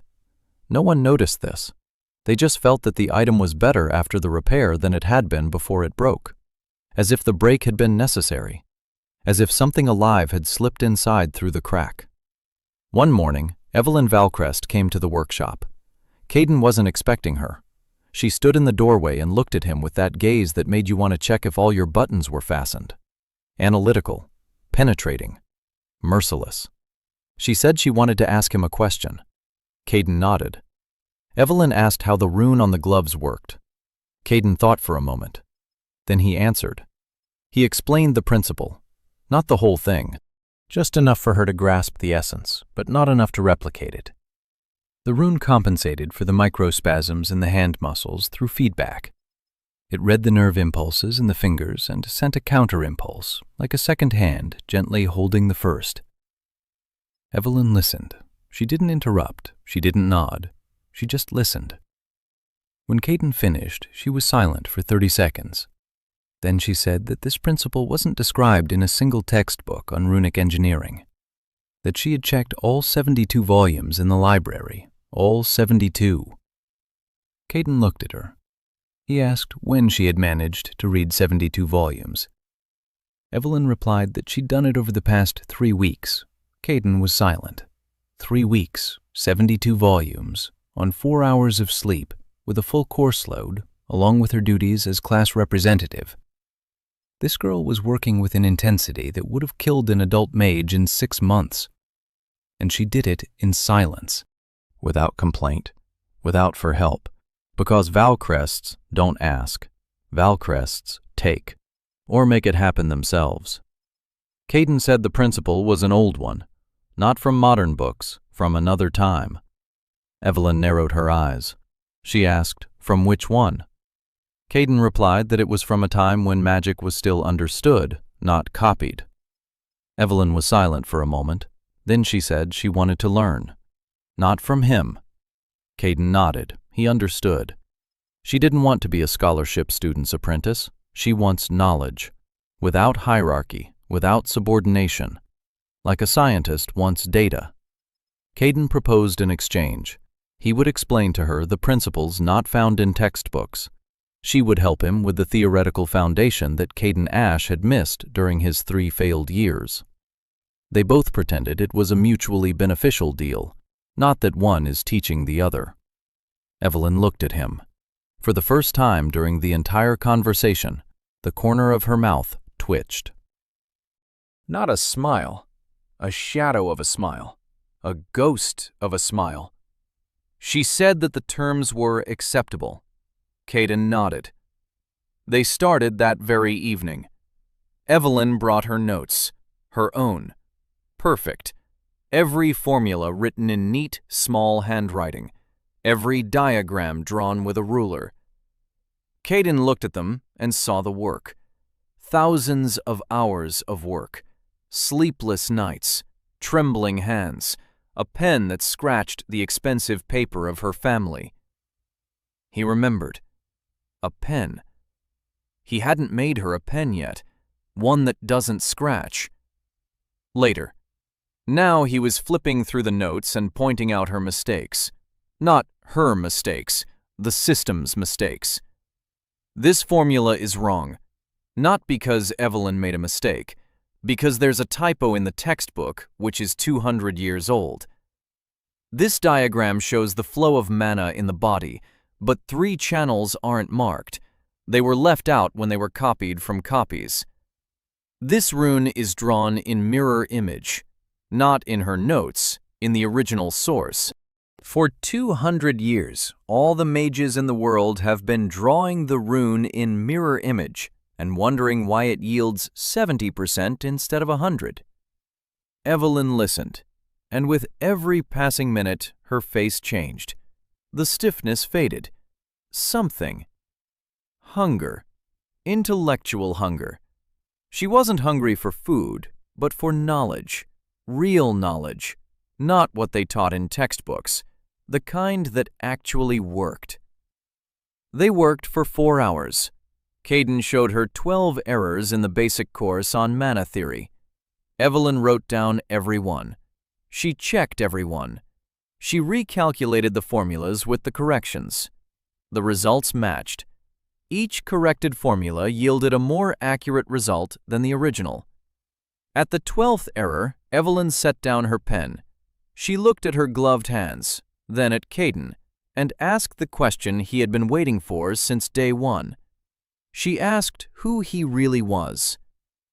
Caden answered, "A scholarship student, 3rd floor, dirty sewers." Evelyn shook her head. She said that a scholarship student couldn't know what he knew. That 3 failed years didn't add up to 12 mistakes that no teacher had ever seen. That his hands repair objects in a way that doesn't exist, and that she wouldn't leave until she understood. Caden looked at her. A brilliant girl. The top student. Who doesn't sleep or eat properly. Who read 72 volumes in 3 weeks. Who doesn't accept help, but accepts knowledge. He couldn't tell her the truth. Not because he didn't trust her, because the truth would put her in danger. Driven Ashton, Tyron, the observers. The less she knows, the safer she is. Caden said he was a man who had read a lot, and that some of the books were old, very old. That didn't satisfy Evelyn, but she didn't press the issue. She was smart enough to realize that insisting would get her nowhere. She gathered her notes, stood up, stopped at the door, said she'd come back tomorrow, with new questions. Caden nodded. When she left, he took a thin steel blank out of a drawer in the workshop. A quill. He began making a quill for Evelyn Valcrest. The nib was made of steel, thin, flexible, with micro-runes on the inside. The rune was simple. It reduced friction between the metal and the paper by 1/3, enough for the quill to glide across the Valcrest family's fine paper as if on butter. No scratches, no squeaking, without a trace of effort. So that Evelyn could write her perfect notes without wasting a single drop of energy on it. He worked for an hour. The pen turned out beautiful, simple, functional, just like everything else he did. In the morning, he would leave it on her desk, without a note. She would be angry, then she would get used to it. 2 months at the academy. Caden had paid off his debt to Derek Ashton in full, 50 silver coins. He'd brought the last 8 in person. He went up to the 4th floor of the aristocratic wing. He knocked on the door. Derek Ashton opened it. Tall, broad-shouldered, light hair, a face accustomed to looking down on others. He saw Caden and for a few seconds couldn't remember who he was. Then he remembered. The scholarship student from the third floor. The debtor. Caden held out the purse of coins and said the debt was paid off, in full. Derek took the purse. He held it in the palm of his hand. He looked at Caden with an expression that was closer to bewilderment than anything else. Scholarships didn't pay back debts. Never. They let the interest pile up and transferred schools, or dropped out, or endured it and silently bore the humiliation until graduation. No one ever came back with the full amount 2 months later. Derek asked where the money came from. Caden replied that he'd earned it, through a trade. Derek snorted. He said that a scholarship student, craftsman, was something new. Caden didn't answer. He turned around. He left. Behind him, Derek stood in the doorway and watched him go. He was thinking. Mira told Caden later that Derek had been asking about him all evening, not maliciously, out of curiosity. Who this boy was, what he repairs, how he repairs it, and why everyone who brings him broken things comes back again. Mira answered evasively. She was talkative but not stupid. She knew what to say and what not to say. Midway through the second month, the midterm exams were approaching. The whole class was nervous. The aristocrats were training in the halls. The scholarship students were cramming in the library. Caden was preparing in his own way. He knew the exams would reveal his level. Caden Ash's official level. And that level had to be low. Low enough not to attract attention, high enough not to get kicked out. A balance, as fine as a knife's edge. He trained himself to cast spells poorly, deliberately, with control. It was harder than casting them well. A good spell requires skill. A bad spell that looks naturally bad requires twice the skill. You have to know what mistakes a weak mage makes. Which failure patterns look plausible? What percentage of power is considered normal for a scholar with dirty channels? Caden practiced in the workshop late at night. He lit a candle, blowed it out, lit it again. Each time slightly off, slightly weak, slightly wrong. The art of being mediocre. The most difficult of the arts. 2 days before the evaluation, Lorana came to the workshop earlier than usual. Caden was sitting at the workbench, sharpening a knife. An ordinary knife, not a magical one, just a knife. His hands needed work. His body calmed down when his hands were busy, a habit from a past life. Arius was always doing something with his hands. Forging, repairing, sharpening, planing. Hands that don't work are hands that forget. Lorana sat down on her box. She was silent longer than usual. Then she said her grandfather was dying. Caden stopped sharpening. He looked at her. She sat upright, back straight, hands on her knees. Face calm. And only from the way she clenched her fingers into the fabric of her skirt could he see that inside everything was tearing apart. Caden put down his knife. He sat down on another crate, across from her. Not next to her, across from her, at arm's length. Lorana spoke. Her grandfather was the last man of the Moringan clan, the last to remember the voice of the blade before it fell silent. The last to believe the clan could still be reborn. Now he was fading. The disease of the channels. Burnout. Slow. Irreversible. The healers gave him 6 months. Maybe less. Lorana said grandfather had asked for the blade to be brought. He wanted to hear it before he died. After that, she fell silent. Caden knew she hadn't finished. He waited. Lorana looked up. She asked if the blade sang loud enough for a dying old man to hear. Caden looked into her gray eyes. He remembered other eyes, just as gray, just as quiet. 300 years ago, another girl, another question. The same pain. He answered. He said the blade sang with her voice, and that her grandfather would recognize that voice.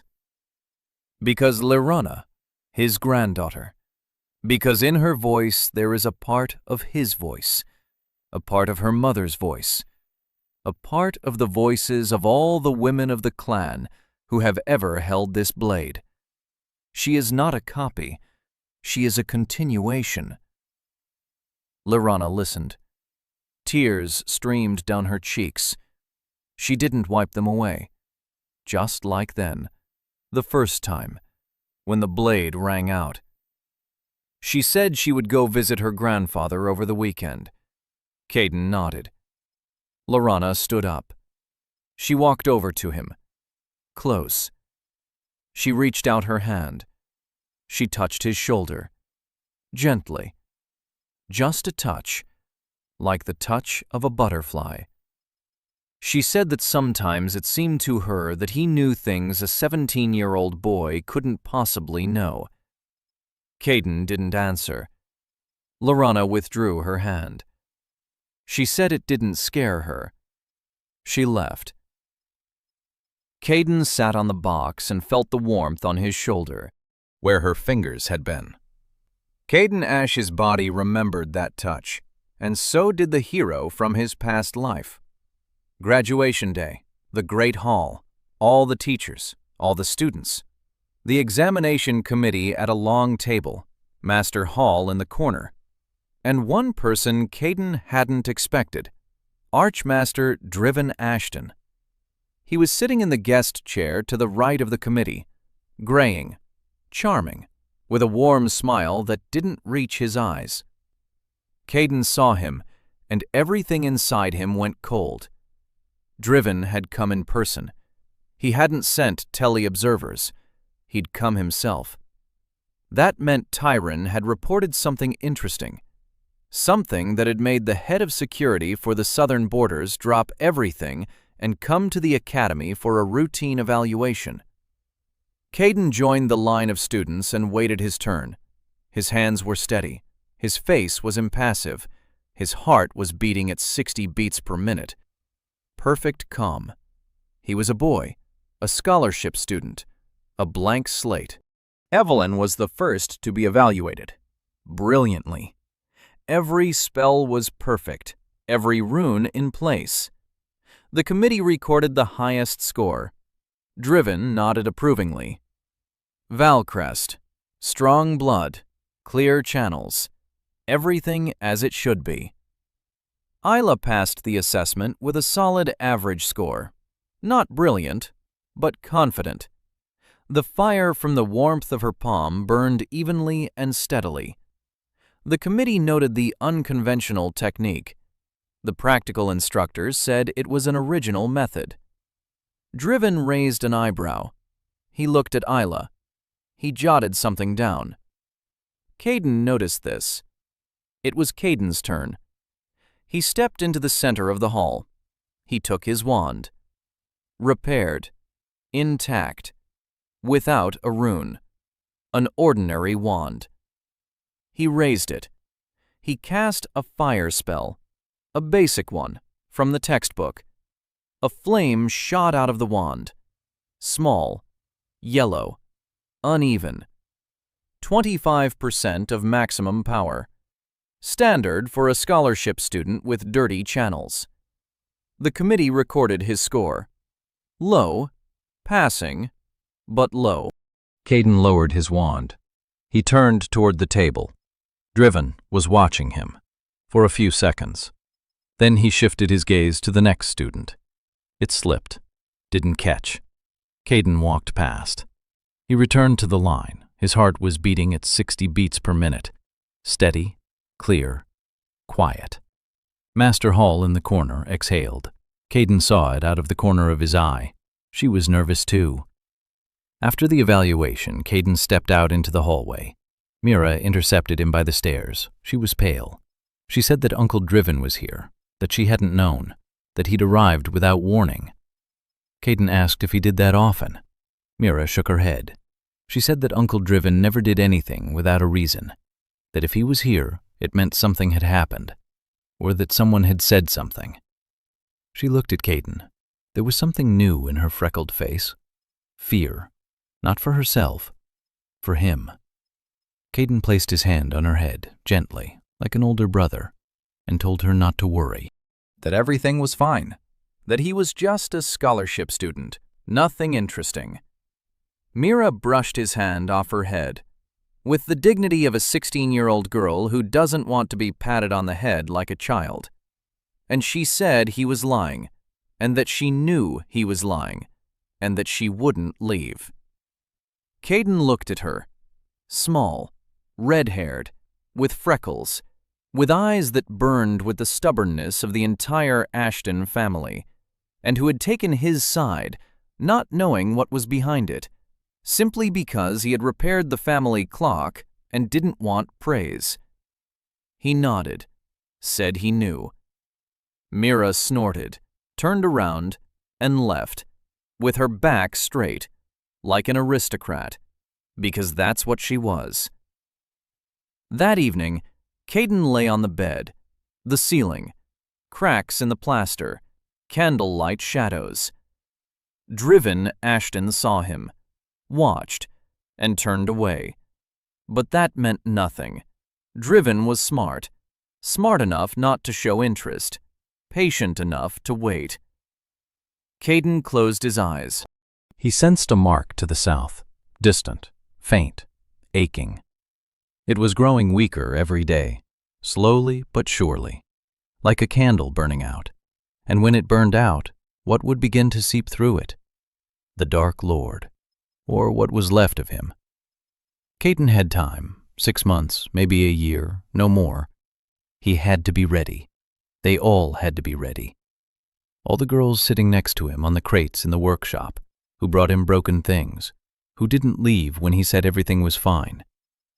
This time he wouldn't stand alone, not because he couldn't, because he doesn't want to. Because last time he stood alone and the world forgot him. This time, everyone will stand, and it's harder to forget everyone. Lorana returned from her grandfather's after 3 days. Caden was waiting for her in the workshop. He wouldn't admit it, but he was waiting. She entered quietly, closed the door, sat down on her crate. She was silent for a minute. Then she said her grandfather had been crying. Caden didn't ask for details. He waited. Lorana told him. She had drawn her blade before the old man, raised it. The blade sang, a single note, her note, soft, pure, high. The old man lay on a bed in the Morrigan family estate, a dark room, candles, the scent of herbs and medicines. He hadn't heard the blade's song in 100 years, not since his mother last raised the blade and it answered her. Then his mother died. The silence. And the old man decided that the line had ended, that they were unworthy, that the blood had thinned to water. And now his granddaughter stands before him and the blade sings, not with her mother's voice, not with her grandmother's voice, with Lorana's voice, a new voice, one that had never before been heard within the walls of this house. The old man wept. Lorana did too. She told the story in an even voice, but her fingers clenched the fabric of her skirt until her knuckles turned white. Caden listened. He didn't interrupt. He didn't offer comfort. He just listened. When she finished, he asked how her grandfather was feeling. Lorana said that her grandfather had asked her to raise the blade one more time. And again. And again. 3 times. Each time the blade sang. And each time the old man closed his eyes and smiled, like a man who could finally fall asleep. She said that her grandfather had asked who had repaired the blade. She answered, a boy from the academy, a scholarship student. Grandfather asked for the name. She told him, Caden Ash. Grandfather was silent. Then he said the name didn't matter. What mattered was that the hands remembered. Lorana didn't understand what he meant. Caden did. The old man saw, or sensed, at the level of blood, at the level of ancestral memory, that the blade hadn't been repaired using modern technology, that the rune that had restored his voice had come from another time. The old man didn't know who, but he knew where. It was dangerous. Caden asked if the old man had told anyone. Lorana shook her head. She said the old man hadn't spoken to outsiders in 2 years, only to her. Caden nodded. Good. So far, so good. Lorana looked at him for a long time and asked him one thing. She asked why, when he looked at her, he looked guilty. Caden froze. He hadn't expected that. He should have expected it. The girl was observant, quiet but observant. She saw his glances, all of them. Every time he caught himself looking for Selena's features in her. Every time he looked away because he found them. Every time he smiled, not at her, but at the ghost behind her shoulder. She saw it all. Caden didn't answer. He didn't lie. He didn't brush it off. He just stayed silent. Lorana nodded, as if the silence were an answer. She stood up, walked to the door, turned around, said she didn't know who he was looking at when he looked at her, but that she could feel it, and that one day he would tell her, when he was ready. She would wait. She left. Caden sat in the workshop staring at the closed door. A 1,000-year-old soul in a 17-year-old body, and a girl who could see right through him without knowing who he was. 2 things happened the following week. First, Tyrone Ashton came to the workshop. The door was open in the afternoon. He knocked. He came in. Short, thin, dark hair, eyes that remember everything they see. He placed a broken ring bearing the Ashton family seal on the workbench. He said he'd heard about a craftsman who repairs things for a silver coin. Caden took the ring. He looked at it. The seal was intact. The ring was cracked along the rim. Just ordinary metal fatigue. 5 minutes' work. Caden fixed it. He gave it back. Tyrone placed the silver coin on the workbench. He looked around the workshop, at the tools, at Lorana's box in the corner, at the shavings from Evelyn's pen on the floor, at everything, memorizing it all. Then he looked at Caden. He thanked him. He left. Caden stood there thinking. Tyrone hadn't come to have the ring repaired. He came to look, with his own eyes, for Driven. Now Driven knows what the workshop looks like, knows that Lorana comes here, knows that Evelyn does too. It was reconnaissance, pure, professional, no threats, no pressure, just data collection. The second incident. Master Hall summoned Caden to the archives. She closed the door. Her face was serious. She said that she had received a report from the southern borders through her channels. Not official, personal, from a former student who served in the border garrison. 2 more villages burned. Seals on the ground. Old ones, 300 years old. But now the pattern had changed. Before, the seals were intact, just weakened. Now they were split, intentionally. Someone was breaking them. Not time, not wear and tear. A person, or a creature. Caden listened and felt a chill rising inside him. Not fear, recognition. He knew that handwriting. The seals weren't being broken from the outside, from the inside. Something was pressing against them from the other side, from beyond the barrier. The Dark Lord, or his echo, that part of the power that remained behind the seal when Arius closed it with his body. It was awakening, slowly, but surely.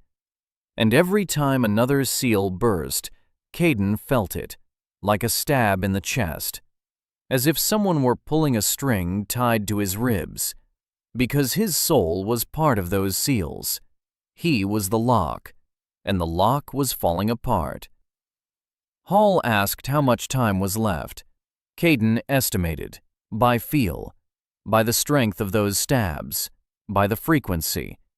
He said 6 months, Maybe 4 months. Hall turned pale. She asked what would happen when all the seals fell. Caden answered honestly. He said he didn't know. Last time the Dark Lord came with an army, with creatures from beyond the border, with magic that scorched all life within a radius of miles. But last time he was whole. Now he might be something. A fragment, a shard, an echo, strong enough to destroy a few villages, but not enough to threaten the entire continent. Or maybe not. Caden didn't know, and that uncertainty was the scariest part of all. Hall asked what to do. Caden said one word: train. Hall didn't understand. Caden explained. Last time, the world had staked everything on a single person, on a hero. It had worked, once, at the cost of a life, at the cost of a soul, at the cost of 3 centuries of oblivion. It must not happen again. This time, we don't need heroes. We need masters, people who understand the principles, who can repair the seals, who can stand together, not alone. All of them. Hall listened. Then she nodded, slowly, like a person making a decision from which there is no turning back. She said she would help, that she would grant him access to the archives, that she would cover for him with the rector, that she would find students willing to truly learn. Caden looked at her. A woman who had spent her whole life proving her right to a professorship, and who was now risking everything she had earned, for the sake of the truth, for the sake of the boy with the dirty sewers, for the sake of a world that had forgotten and would forget again. He said, "Thank you." Hall waved her hand. She said, thanks could wait. Right now, they needed a plan. Caden nodded. He went down to the workshop, sat down at the workbench, took out the notebook with the mistakes from the textbooks, opened a blank page, and began to write. Not mistakes, principles, those very ones, the ones the world had forgotten over 3 centuries, the ones he remembered, the ones that needed to be passed on. He formulated each principle so that a freshman could understand it, in simple words, without terms that didn't exist in modern language. Mana is intention, not a flow. A rune is a path, not a symbol. Channels are living tissue, not pipes. A spell is a conversation with the world, not a command. It's easier to fix than to break. Understanding is more important than repeating. For a specific person, not for everyone. He wrote until morning, 20 pages. The basics, the foundation, the beginning of what would someday become a new school, or an old school restored. In the morning, he went to class, with a notebook in his inside pocket, with a plan in his head, with 4 months until the end of the world. Caden began teaching a week later, not officially, not publicly, in the workshop, in the evenings. 5 people came: Isla, Evelyn, Lirana, Yoon, Mira. He didn't call them, they came on their own, each for her own reason. Isla, because she wanted to understand the principle, not just repeat the technique. Evelyn, because her thirst for knowledge was stronger than her pride. Lirana, because the workshop had become her place. Yoon, because she decided her place was by his side. Mira, because Mira went everywhere. The first lesson. Caden placed a candle on the workbench, an ordinary one, beeswax, a linen wick. He asked each of them to light it. Everyone lit it, in their own way. Isla, with the warmth of her palm. Evelyn, with a classic spell through a wand. Lirana, with a gentle touch. Yoon, with a snap of her fingers, quickly, abruptly, like mercenaries. Mira puffed at it for a long time and finally squeezed out a tiny flame. 5 candles were burning, 5 different flames. Caden asked why each flame looked different if the spell was the same. Evelyn answered first. She said the difference was in the channels, in the purity, in the ceiling. A standard textbook answer. Caden shook his head. He said the difference was in the intent. Isla lit the fire to keep warm. Evelyn to prove she could. Lorana to illuminate. Yoon to destroy. Mira to keep up. 5 different intentions, 5 different fires. The hall fell silent. Caden explained. Mana isn't water that you push through a pipe. Mana is the world's response to your intention. You don't command the fire to burn, you ask it. And how you ask determines what you get. The purity of the channels isn't a ceiling, it's the width of the road. You can lead an army down a narrow road. You just have to line them up in a column, not a row. Modern mages lined up in rows.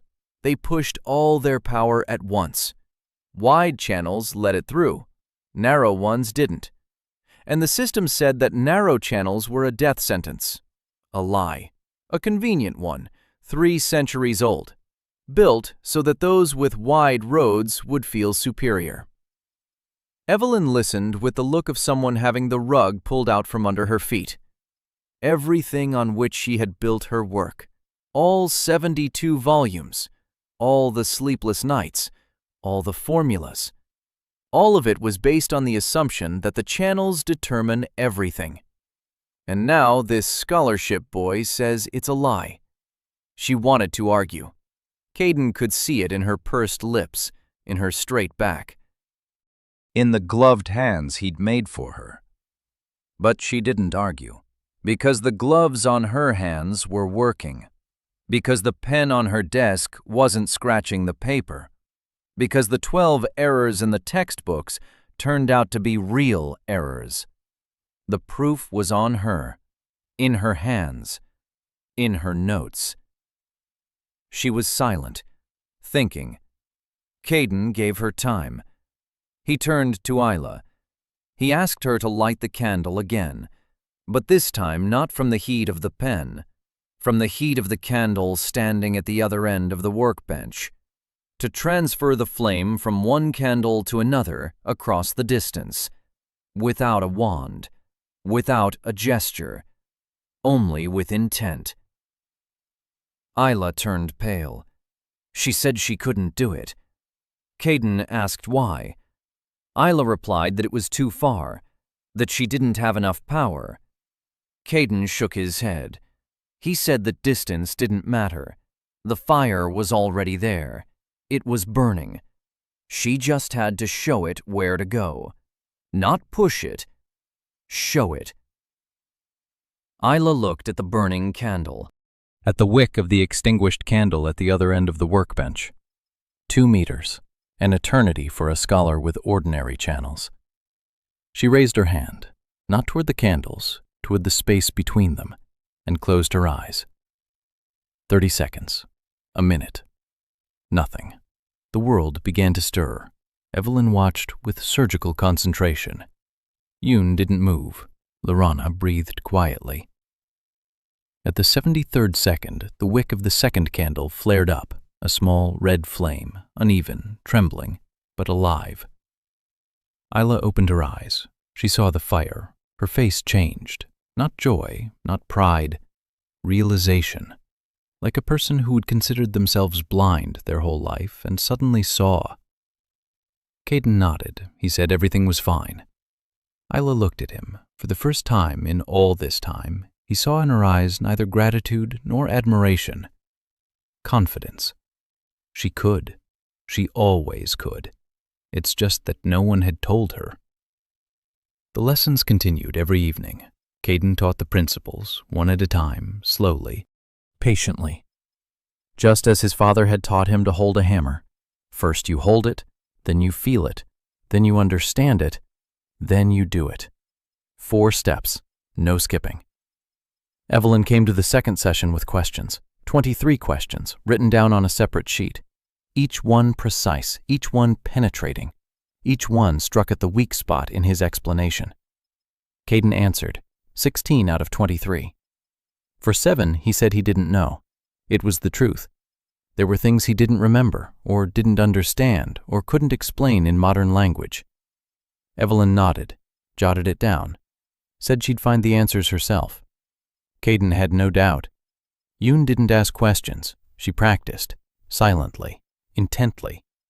Every exercise Caden gave, she performed with the precision of a mercenary. No unnecessary movements, no unnecessary words. She didn't understand the theory like Evelyn did. She felt the practice, just as a blade feels the hand. In the 3rd session, Caden showed her the silent step technique.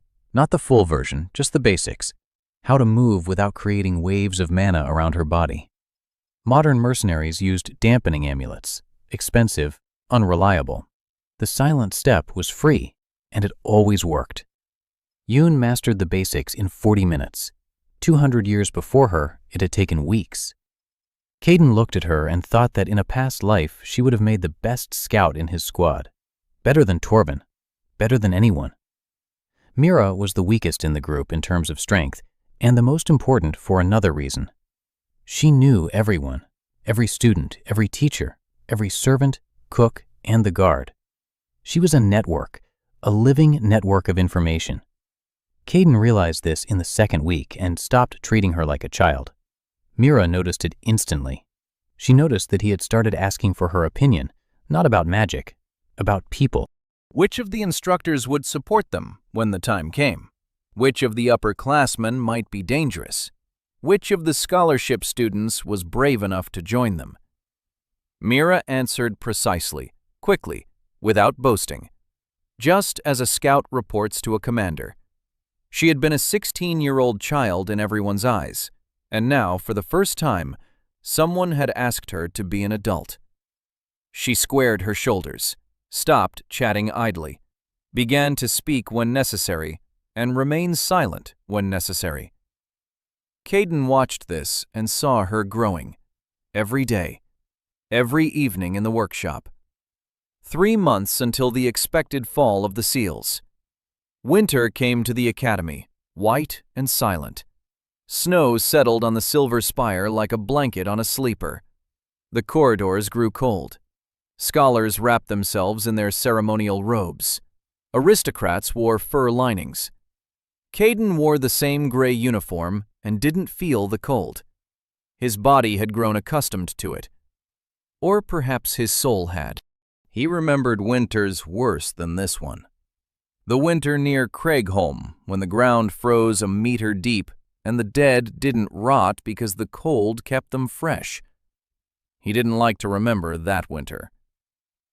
The academy was preparing for the winter festival, the first major holiday of the year.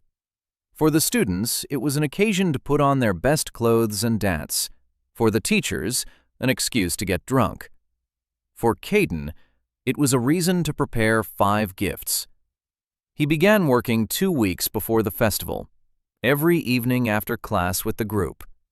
When everyone else left, he stayed alone in the workshop, and he created. For Lirana, a hairpin, silver metal, delicate work. The pattern on the hairpin did not repeat the Morrigan crest, but a design that Kay had seen on Lirana's mother's shawl, in the Hall of Echoes memories. The shawl her mother wore every day, which Lirana remembered, but didn't know where she remembered it from. The hairpin felt warm to the touch, not from the rune, from the metal. Caden had chosen an alloy that retained body heat, so that in winter the back of her neck wouldn't get cold under the hairpin. For Yoon, a sheath. A simple leather sheath for the stiletto he had made for her, but lined with soft fabric so the blade wouldn't dull, and with a small rune on the inside that kept moisture from the metal. The stiletto in this sheath would never rust. And one more thing. There was a pattern on the sheath, not a design, a texture, barely perceptible to the touch. The lines formed a word in the language of the Eastern clans. Caden found it in the memory of the Hall of Echoes. The word did not mean a weapon or power. The word meant a choice. For Evelyn, a quill. No, not a quill. He had already made a quill. For Evelyn, he made a notebook, a cover of dark leather, pages of paper which he had obtained through Mira from aristocratic reserves. Thick, smooth, the very paper of the Valcrest family over which her pen glided without a scratch. 120 pages. On the first page, Caden wrote a single line. He wrote that behind the formulas lies understanding, and that this is a notebook for understanding, not for formulas. For Mira. A watch, not the broken Ashton family watch he had already repaired. A new one, small, a pocket watch, assembled from parts he found in the storage room and at the market behind the dorm. The mechanism was simple, but precise. Caden spent 6 hours calibrating it. On the back cover, he engraved the date they met, the day Mira came to him with a broken amulet and angry eyes. Inside the back cover was a rune, a small one. It did one thing. The watch ticked a little louder when someone Mira trusted was nearby, and a little quieter when someone who wasn't worth it. Not a lie detector, a compass of trust. Rough, imperfect, but for a 16-year-old scout, enough. For Isla. A brooch, round, bronze, with a stone in the center. The stone was an ordinary river quartz that Caden had found in the academy courtyard, but he had polished it so that the light refracted inside it like a tiny rainbow. The brooch had no magical properties. Almost. One rune on the back. It did what Caden considered most important. When Ayla looked at the brooch, she saw her reflection in the stone. Sharp, clear, undistorted. The rune adjusted the refraction so that the face in the reflection looked exactly as it did in reality, without the distortions we see in mirrors, which make us feel worse than we are. Every morning, Ayla looked in the mirror with an apology. Caden wanted her to look into the stone and see herself, the real her, without apologies. The winter festival, evening. Snow outside the windows, lights in the hall, music, students in their finery. The aristocrats were radiant. The scholarship students tried not to stand out. Caden stood by a column in his clean but still gray uniform. He couldn't dance. Not in this life, nor in the last. Arius Vorgan was a blacksmith's son. Blacksmiths didn't dance, they forged. 5 girls found him by the column, one after another. Lorana first, then Yoon, then Mira with Evelyn. Isla was the last. They stood around him in a small circle, 5 girls, one with silver hair, one with black, one with fiery red, one with freckles, one with eyes brimming with tears at the mere sight of the festive lights, because at home they'd told her, "Don't disgrace yourself." Caden pulled 5 small bundles from his inner pocket. He handed one to each of them. He said he thought they might find these useful right now. They unwrapped them at the same time. Lorana saw a hairpin with a pattern from her mother's shawl and covered her mouth with her hand. Yoon saw the scabbard and ran her finger over the texture. She found a word. She froze. Evelyn opened the notebook. She read the line on the first page. She closed it. She pressed it to her chest. Mira opened the watch cover.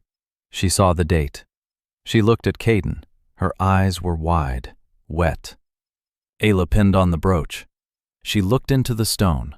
She saw herself, not a mirror, herself. Silence. Snow outside the windows, music in the distance. 5 girls stood before him and were silent. Lorana was the first to cry, quietly, into her fist, as always. Ayla followed.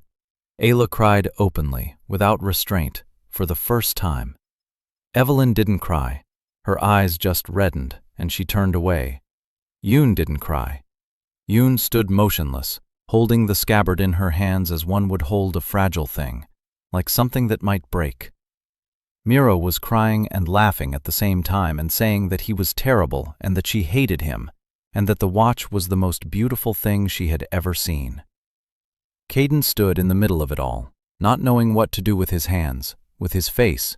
With a 1,000-year-old soul that had suddenly discovered it could do things for people, but didn't know how to stand by them when they cried over those things. He said he thought he'd done something wrong. Mira laughed through her tears. She slapped him on the shoulder. She said that was exactly right. Everything was right. Snow was falling. Lights were burning. 5 girls stood around the scholarship boy who made things for specific people. And at that moment, each of them knew one thing. No matter what happened next, this circle would not break. After the winter festival, everything changed. Not on the outside, on the inside. The group had become something more than 5 students and a teacher. Caden could feel it in the way they entered the workshop. Before, each had come for her own reason. Now they came because this was their place, their circle, their workshop. The lessons became more intense. Caden taught faster. There was little time left. 2 months until the seals were expected to break, maybe less. The stabs in his chest grew more frequent. Every night he woke up from a dull ache. The seals were breaking, one after another. Villages were perishing in the south. Isla had mastered transmitting fire over a distance of up to 20 paces, not from the warmth of her palm, from any heat source within range. A fireplace, a candle, a warm stone, a ray of sunlight. She had learned to see heat as a network, like a web of connections between everything that burns and everything that can burn. This was her magic, her own, not copied, not replicated, created. Evelyn reworked the 12 basic formulas of the course with the corrections Caden had given her. The result was staggering. Her spells became 30% more effective. 30% in 3 months. Even though she had already been the best, now she was the best with the correct formulas. The teachers didn't understand. They chalked it up to talent, to the purity of the Velcrest bloodline. They didn't know that the formulas in their own textbooks were wrong, and that an 18-year-old girl had quietly rewritten them. Yoon became a shadow, not figuratively, literally. The silent step technique that Caden had shown her had evolved into something more. Yoon had learned to move in such a way that even mages with mana detectors couldn't sense her presence. She walked through the academy's corridors, and people forgot they'd seen her. Not invisibility magic, an absence of presence. The very thing Caden had demonstrated to the observer. Yoon had mastered it better than he had expected, because she had been taught this since childhood. He had simply given her the right tool. Liren. Her progress was different, not quantitative, qualitative. The blade sang to her, every day, every evening when she took it in her hands in the workshop. But now it wasn't just 1 note, 3, 4. She was teaching it her music. Not a melody, a language. The blade became an extension of herself. Caden showed her how to channel mana through the blade rather than through the body's channels. The Morrigan blade was made for this, to be a bridge between will and the world. Lorana wasn't a strong mage. Her channels were average. But through the blade, she could do things that any student at the academy, because the blade remembered 300 years of voices. And now those voices were on her side. Mira didn't become stronger in magic. Mira became stronger in something else. She built a network, a quiet one, an inconspicuous one. 12 students who reported to her on everything happening at the academy, on the teachers' movements, about visitors from outside, about the moods in the different wings, about who was talking to whom, about who went where. Mira knew everything, and she reported to Caden every morning over porridge. Through Mira, Caden learned 2 things. First, Tyron Ashton had stopped monitoring the workshop. Not because he'd lost interest, because he'd received a new order from Draven to monitor the southern borders. Something was happening there that demanded more attention than a scholarship student with dirty sewers. Second, the Academy's rector had summoned Master Hall to a closed-door meeting. The topic of the meeting was classified, but one of Mira's students worked as a janitor in the rector's wing and overheard 2 words through the door: seal and evacuation. Caden stopped eating his porridge. Evacuation. They were discussing an evacuation. So they knew. They knew the seals were falling. They knew something was coming. And they were preparing not for battle, but for flight. Just like 300 years ago, when the great houses hid behind their walls and waited for one man to do everything for them. Caden finished his porridge, slowly, carefully, every spoonful, because in his past life he had learned one rule: eat before battle. Always eat. Because you don't know when you'll eat next. He went to Hall, found her in the archives. She was sitting at a table. Her face was ashen, hands on her knees. She saw him. She stood up. She said the rector knew about the seals, that the order had sent an official notification. 70% of the seals on the southern border had been destroyed. Estimated time until complete collapse, 2 months. But that was an old estimate. New data showed that the process was accelerating.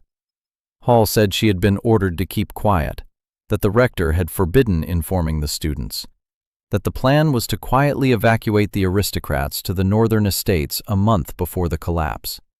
They planned to leave the scholarship students behind. Kai Den listened. He wasn't surprised. 300 years and nothing has changed. The aristocrats are fleeing. The commoners are staying behind. The system is working exactly as intended. Hall asked what to do. Caden answered.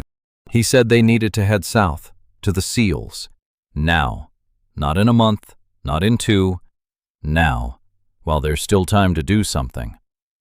Hall turned pale. She asked how. The academy won't let them go. The rector won't allow it. Caden said he wasn't going to ask for permission. Hall looked at him, at the scholarship boy, at the 1,000-year-old hero in a child's body, and she nodded. That evening, Caden gathered everyone in the workshop, 5 girls, Master Hall, 6 of them. He stood at the workbench and looked at them, at each one. Isla with a brooch on her uniform, Evelyn with a notebook under her arm, Lorana with a blade at her back, Yoon with a dagger under her cloak, Mira with a watch in her pocket, Hall by the door. He told them everything, about the seals, about the Dark Lord, about the southern borders, about how there was no time. He didn't tell us one thing, who he was. It wasn't necessary, not now. When he finished, there was silence. Mira was the first to break it. She asked when we were leaving. Not if. When. Caden looked at her, at the 16-year-old girl with a watch that ticked a little louder because she was surrounded by people she trusted. He looked at the others. Not a single one stood up. Not a single one left. Not a single one asked why. They knew why. Because for 3 months in the workshop, he had taught them one thing. Not magic. Not principles. Not technique. He taught them that a master repairs what is broken. And the seals were broken, which meant they needed to be repaired. Caden said they were leaving in 3 days. Hall would provide cover. Officially, it would be a field trip on the history of magic. A visit to historical sites of the Eclipse War. The rector would sign off on it without a second thought. He has other things on his mind. He's busy evacuating the aristocrats. 3 days to prepare. Caden spent them in the workshop. He didn't sleep. He worked. For each of the 5, he prepared one item. Not a gift. A tool. For Isla. A bracelet with 3 stones. Each stone was a reservoir of heat. Charged, ready. If she needs fire where there is no heat, she will draw it from the stones. 3 charges. 3 shots. Enough. For Evelyn. A plate on her wrist. Thin. Steel. With runes on the inside. The runes boosted spell accuracy by 12%. The very same 12% she was losing due to errors in the formulas she hadn't yet managed to correct. Now the plate corrected them for her. A temporary measure. A crutch. But on the battlefield, a crutch is better than nothing. For Lirana. Nothing. She needs nothing.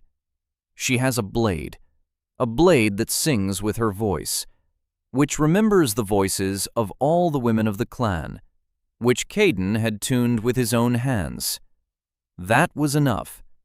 But he had made one thing, a small one, a thin chain for her neck. No pendant, no rune, just a chain, made of the same alloy as the hairpin, warm to the touch, so she wouldn't be cold in winter on the southern border. For Yoon, a second stiletto. A pair, a mirror image. For her left hand, with the same balance, with the same hilt, to fit her palm.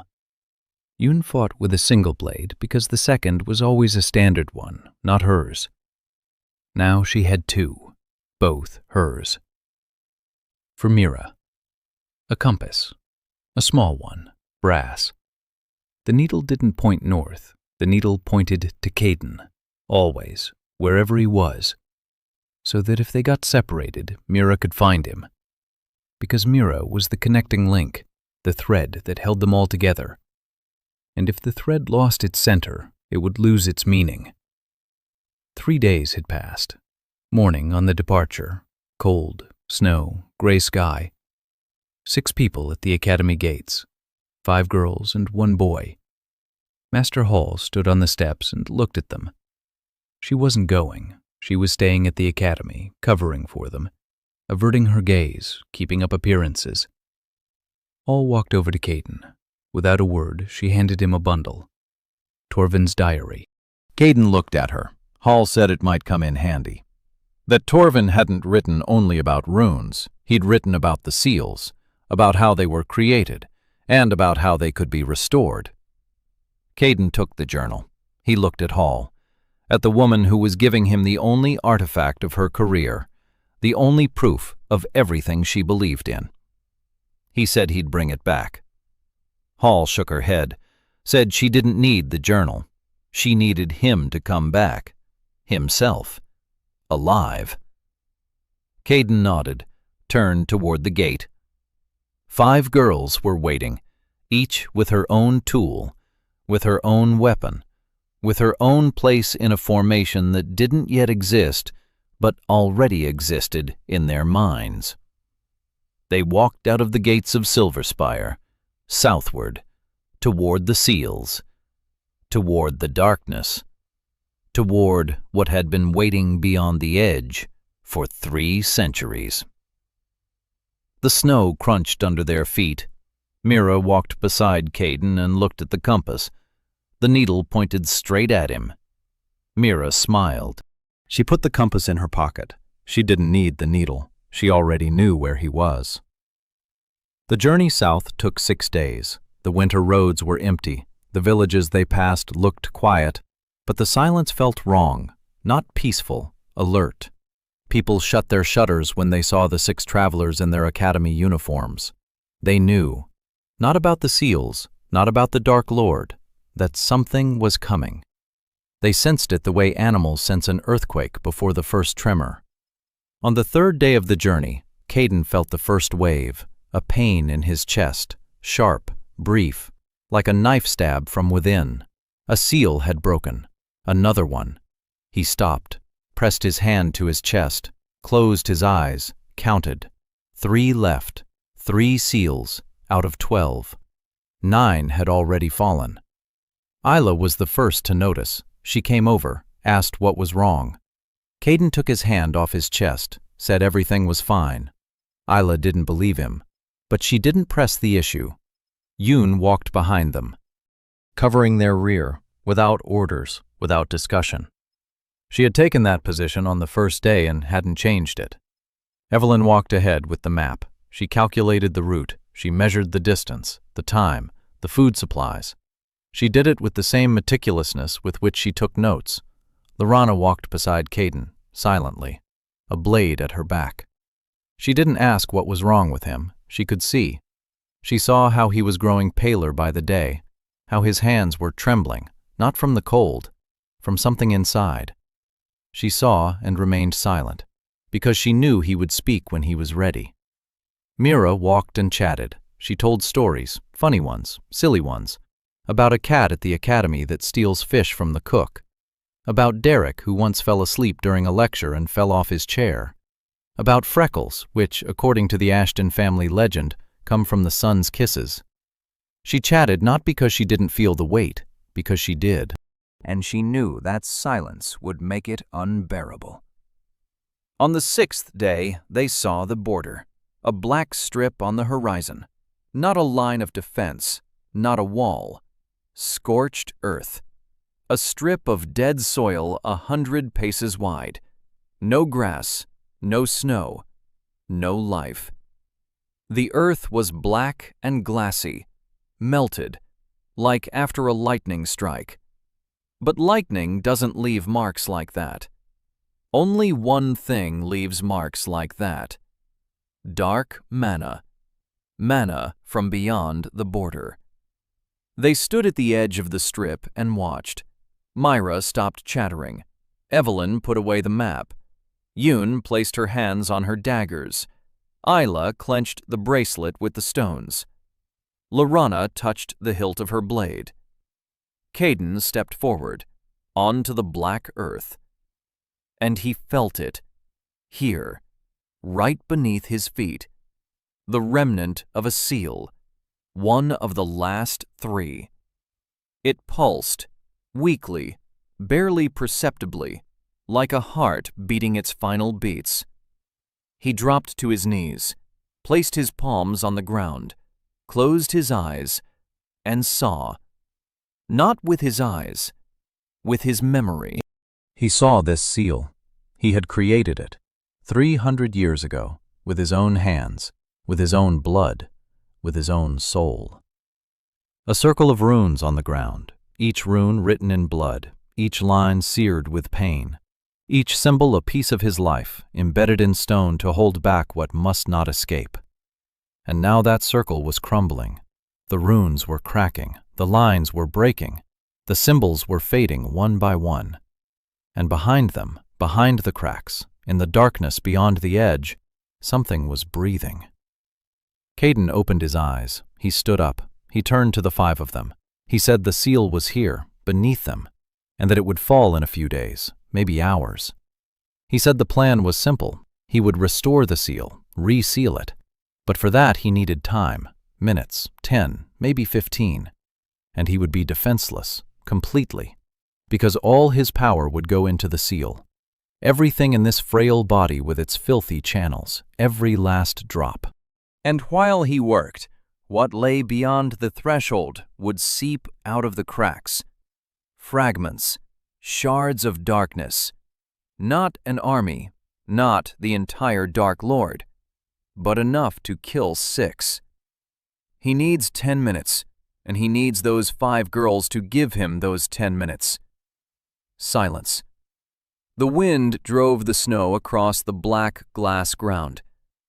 Caden looked at them, at each one. He saw fear, in all of them, even in Yoon. Fear is normal. Fear is right. To fear is to understand. What matters is what you do with that fear. Do you hide behind it or stand up to it? Isla was the first to take off her gemstone bracelet.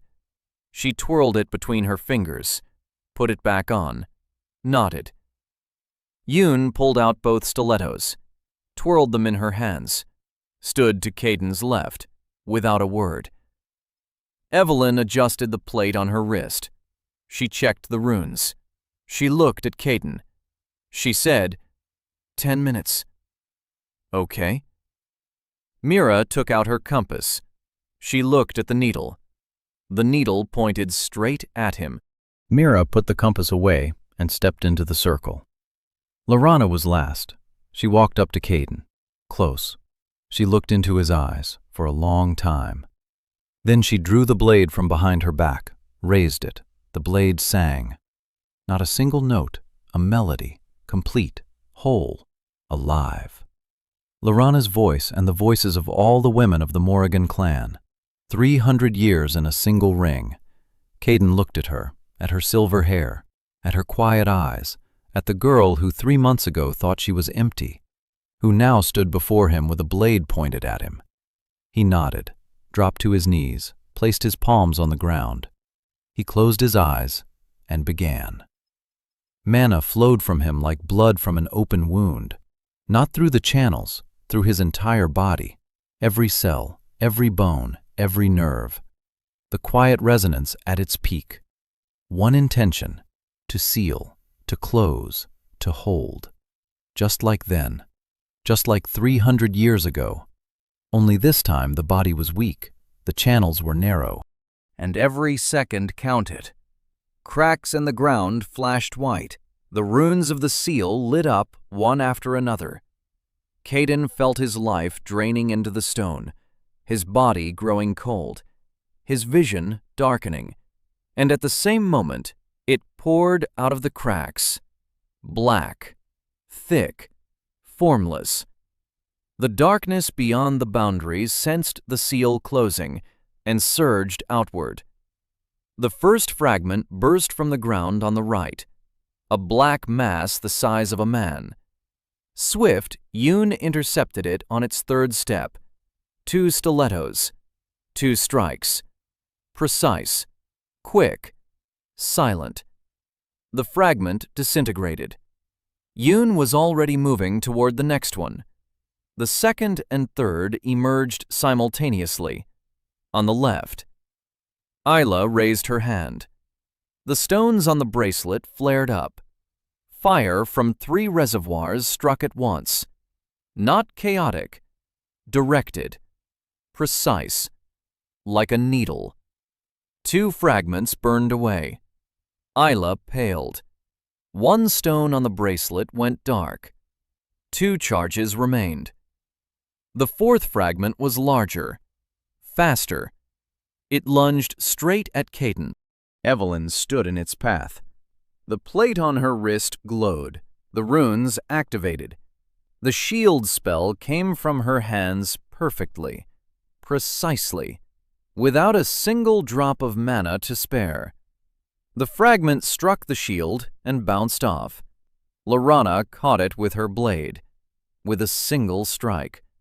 The blade sang. Darkness burned in its song and crumbled to ash. The 5th, the 6th, 7th. They were emerging from the cracks faster and faster.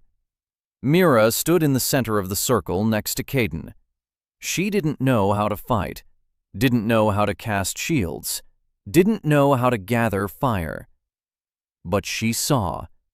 She saw the entire field, all 5 of them, every fragment, every threat. And she screamed. Yoon, 2 on the left. Ayla, 1 quick one from behind. Evelyn, shield to the right. Lorana behind him. She was their eyes, their link, their thread. 6 minutes. 7. 8. Caden felt the seal forming, rune by rune, line by line. His body was burning. The channels screamed. The pain was so intense that he saw and heard nothing but the runes on the ground and his hands on the stone. 9 minutes. 10. The last rune. Caden poured everything he had left into it, every drop of mana, every shred of strength, every memory of Arius Vorgan, his father's forge, the smell of molten metal, Selena's face, Torvin's laughter, the silence of the Hall of Echoes. 3 centuries of observation, and these past 3 months.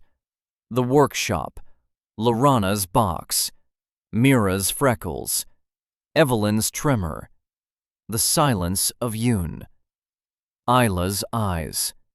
Everything he had repaired, every rune he had carved, every gift, every glance, everything. The seal flared. A white light shot from the ground into the sky. The cracks closed. The runes glowed. The seal stood, whole, alive, stronger than it had been. Because this time, it contained not just the soul of one person. It contained care. Fragments of darkness screeched, soundlessly, and retreated back beyond the boundary. The earth fell silent. Caden fell, face first onto the black stone. Unconscious. His body shut down. The channels were 90% burned out. His heart was beating 40 beats per minute. Then 30. Lorana was the first to reach him. She fell to her knees beside him. She turned him over. His face was white. His lips were gray. His eyes were closed. He wasn't breathing. No, he was breathing. Barely. A thin thread of air between his lips. She pulled him close to her.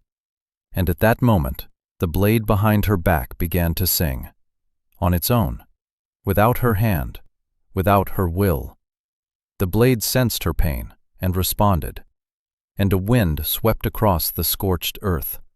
And every blade within range that Caden had ever repaired began to sing. Yuna's stiletto rang out with a soft, high-pitched chime. Isla's bracelet responded with warmth. Evelyn's plate glowed with a soft white light. Mira's watch ticked louder.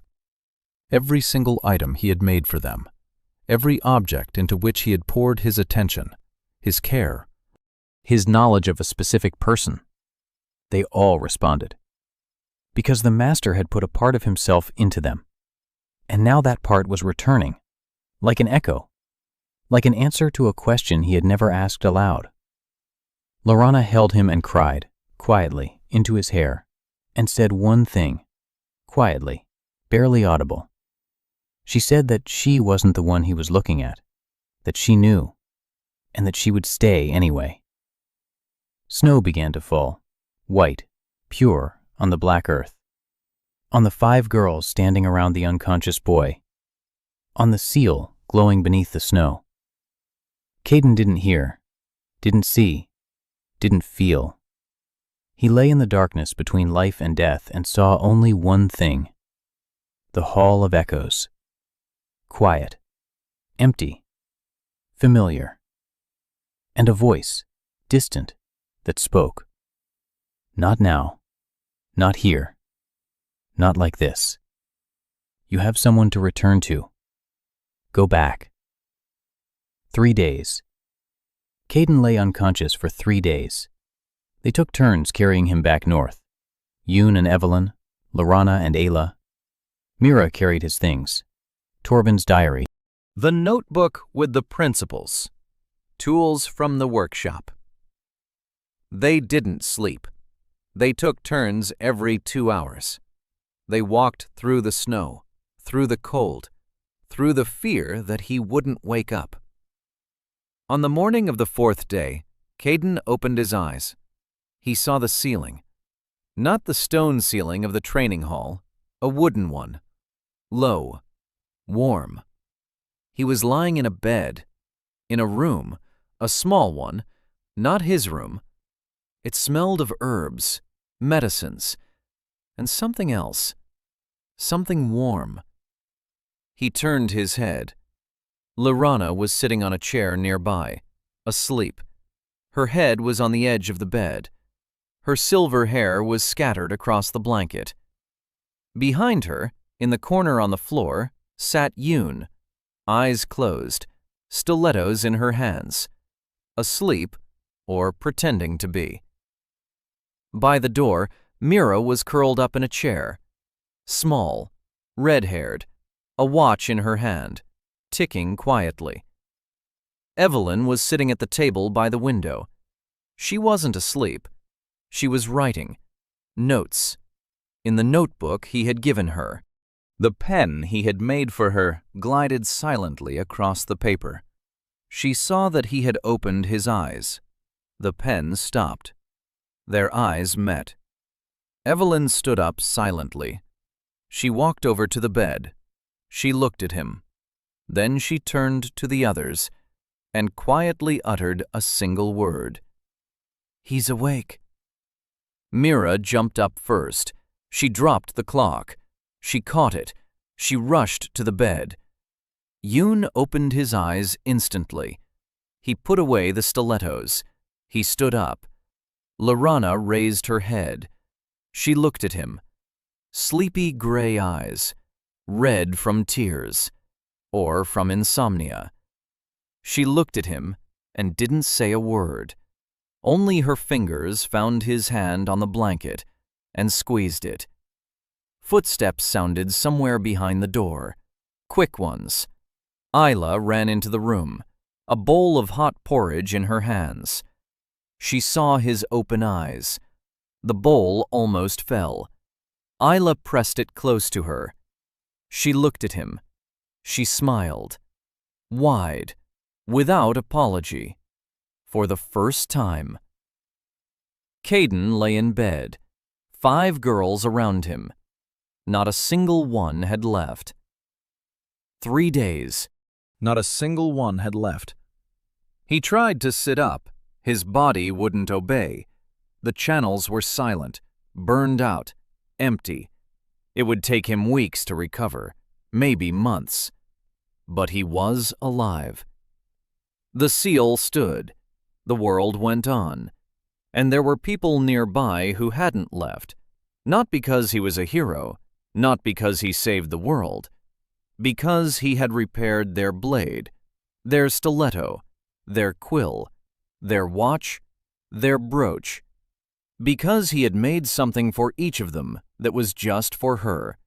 And that turned out to be enough. Caden lay down again. He closed his eyes. Lorana didn't take her hand away. Mira was telling him something about the porridge she'd cooked herself, and that if he didn't eat it, she'd kill him. Yoon stood by the door, on guard, without orders. Evelyn returned to the table. She was writing. Isla set the bowl on the nightstand. Caden lay with his eyes closed, thinking of one thing. In his past life, he had stood alone, and the world had forgotten him. In this life, he stood with them, and he would be remembered, not as a hero, but as a master who made things for specific people. The snow outside the window fell silently. Mira's clock ticked. Lorana's blade was silent, but silent in a new way, not like an empty house, like a house where everyone had finally gathered.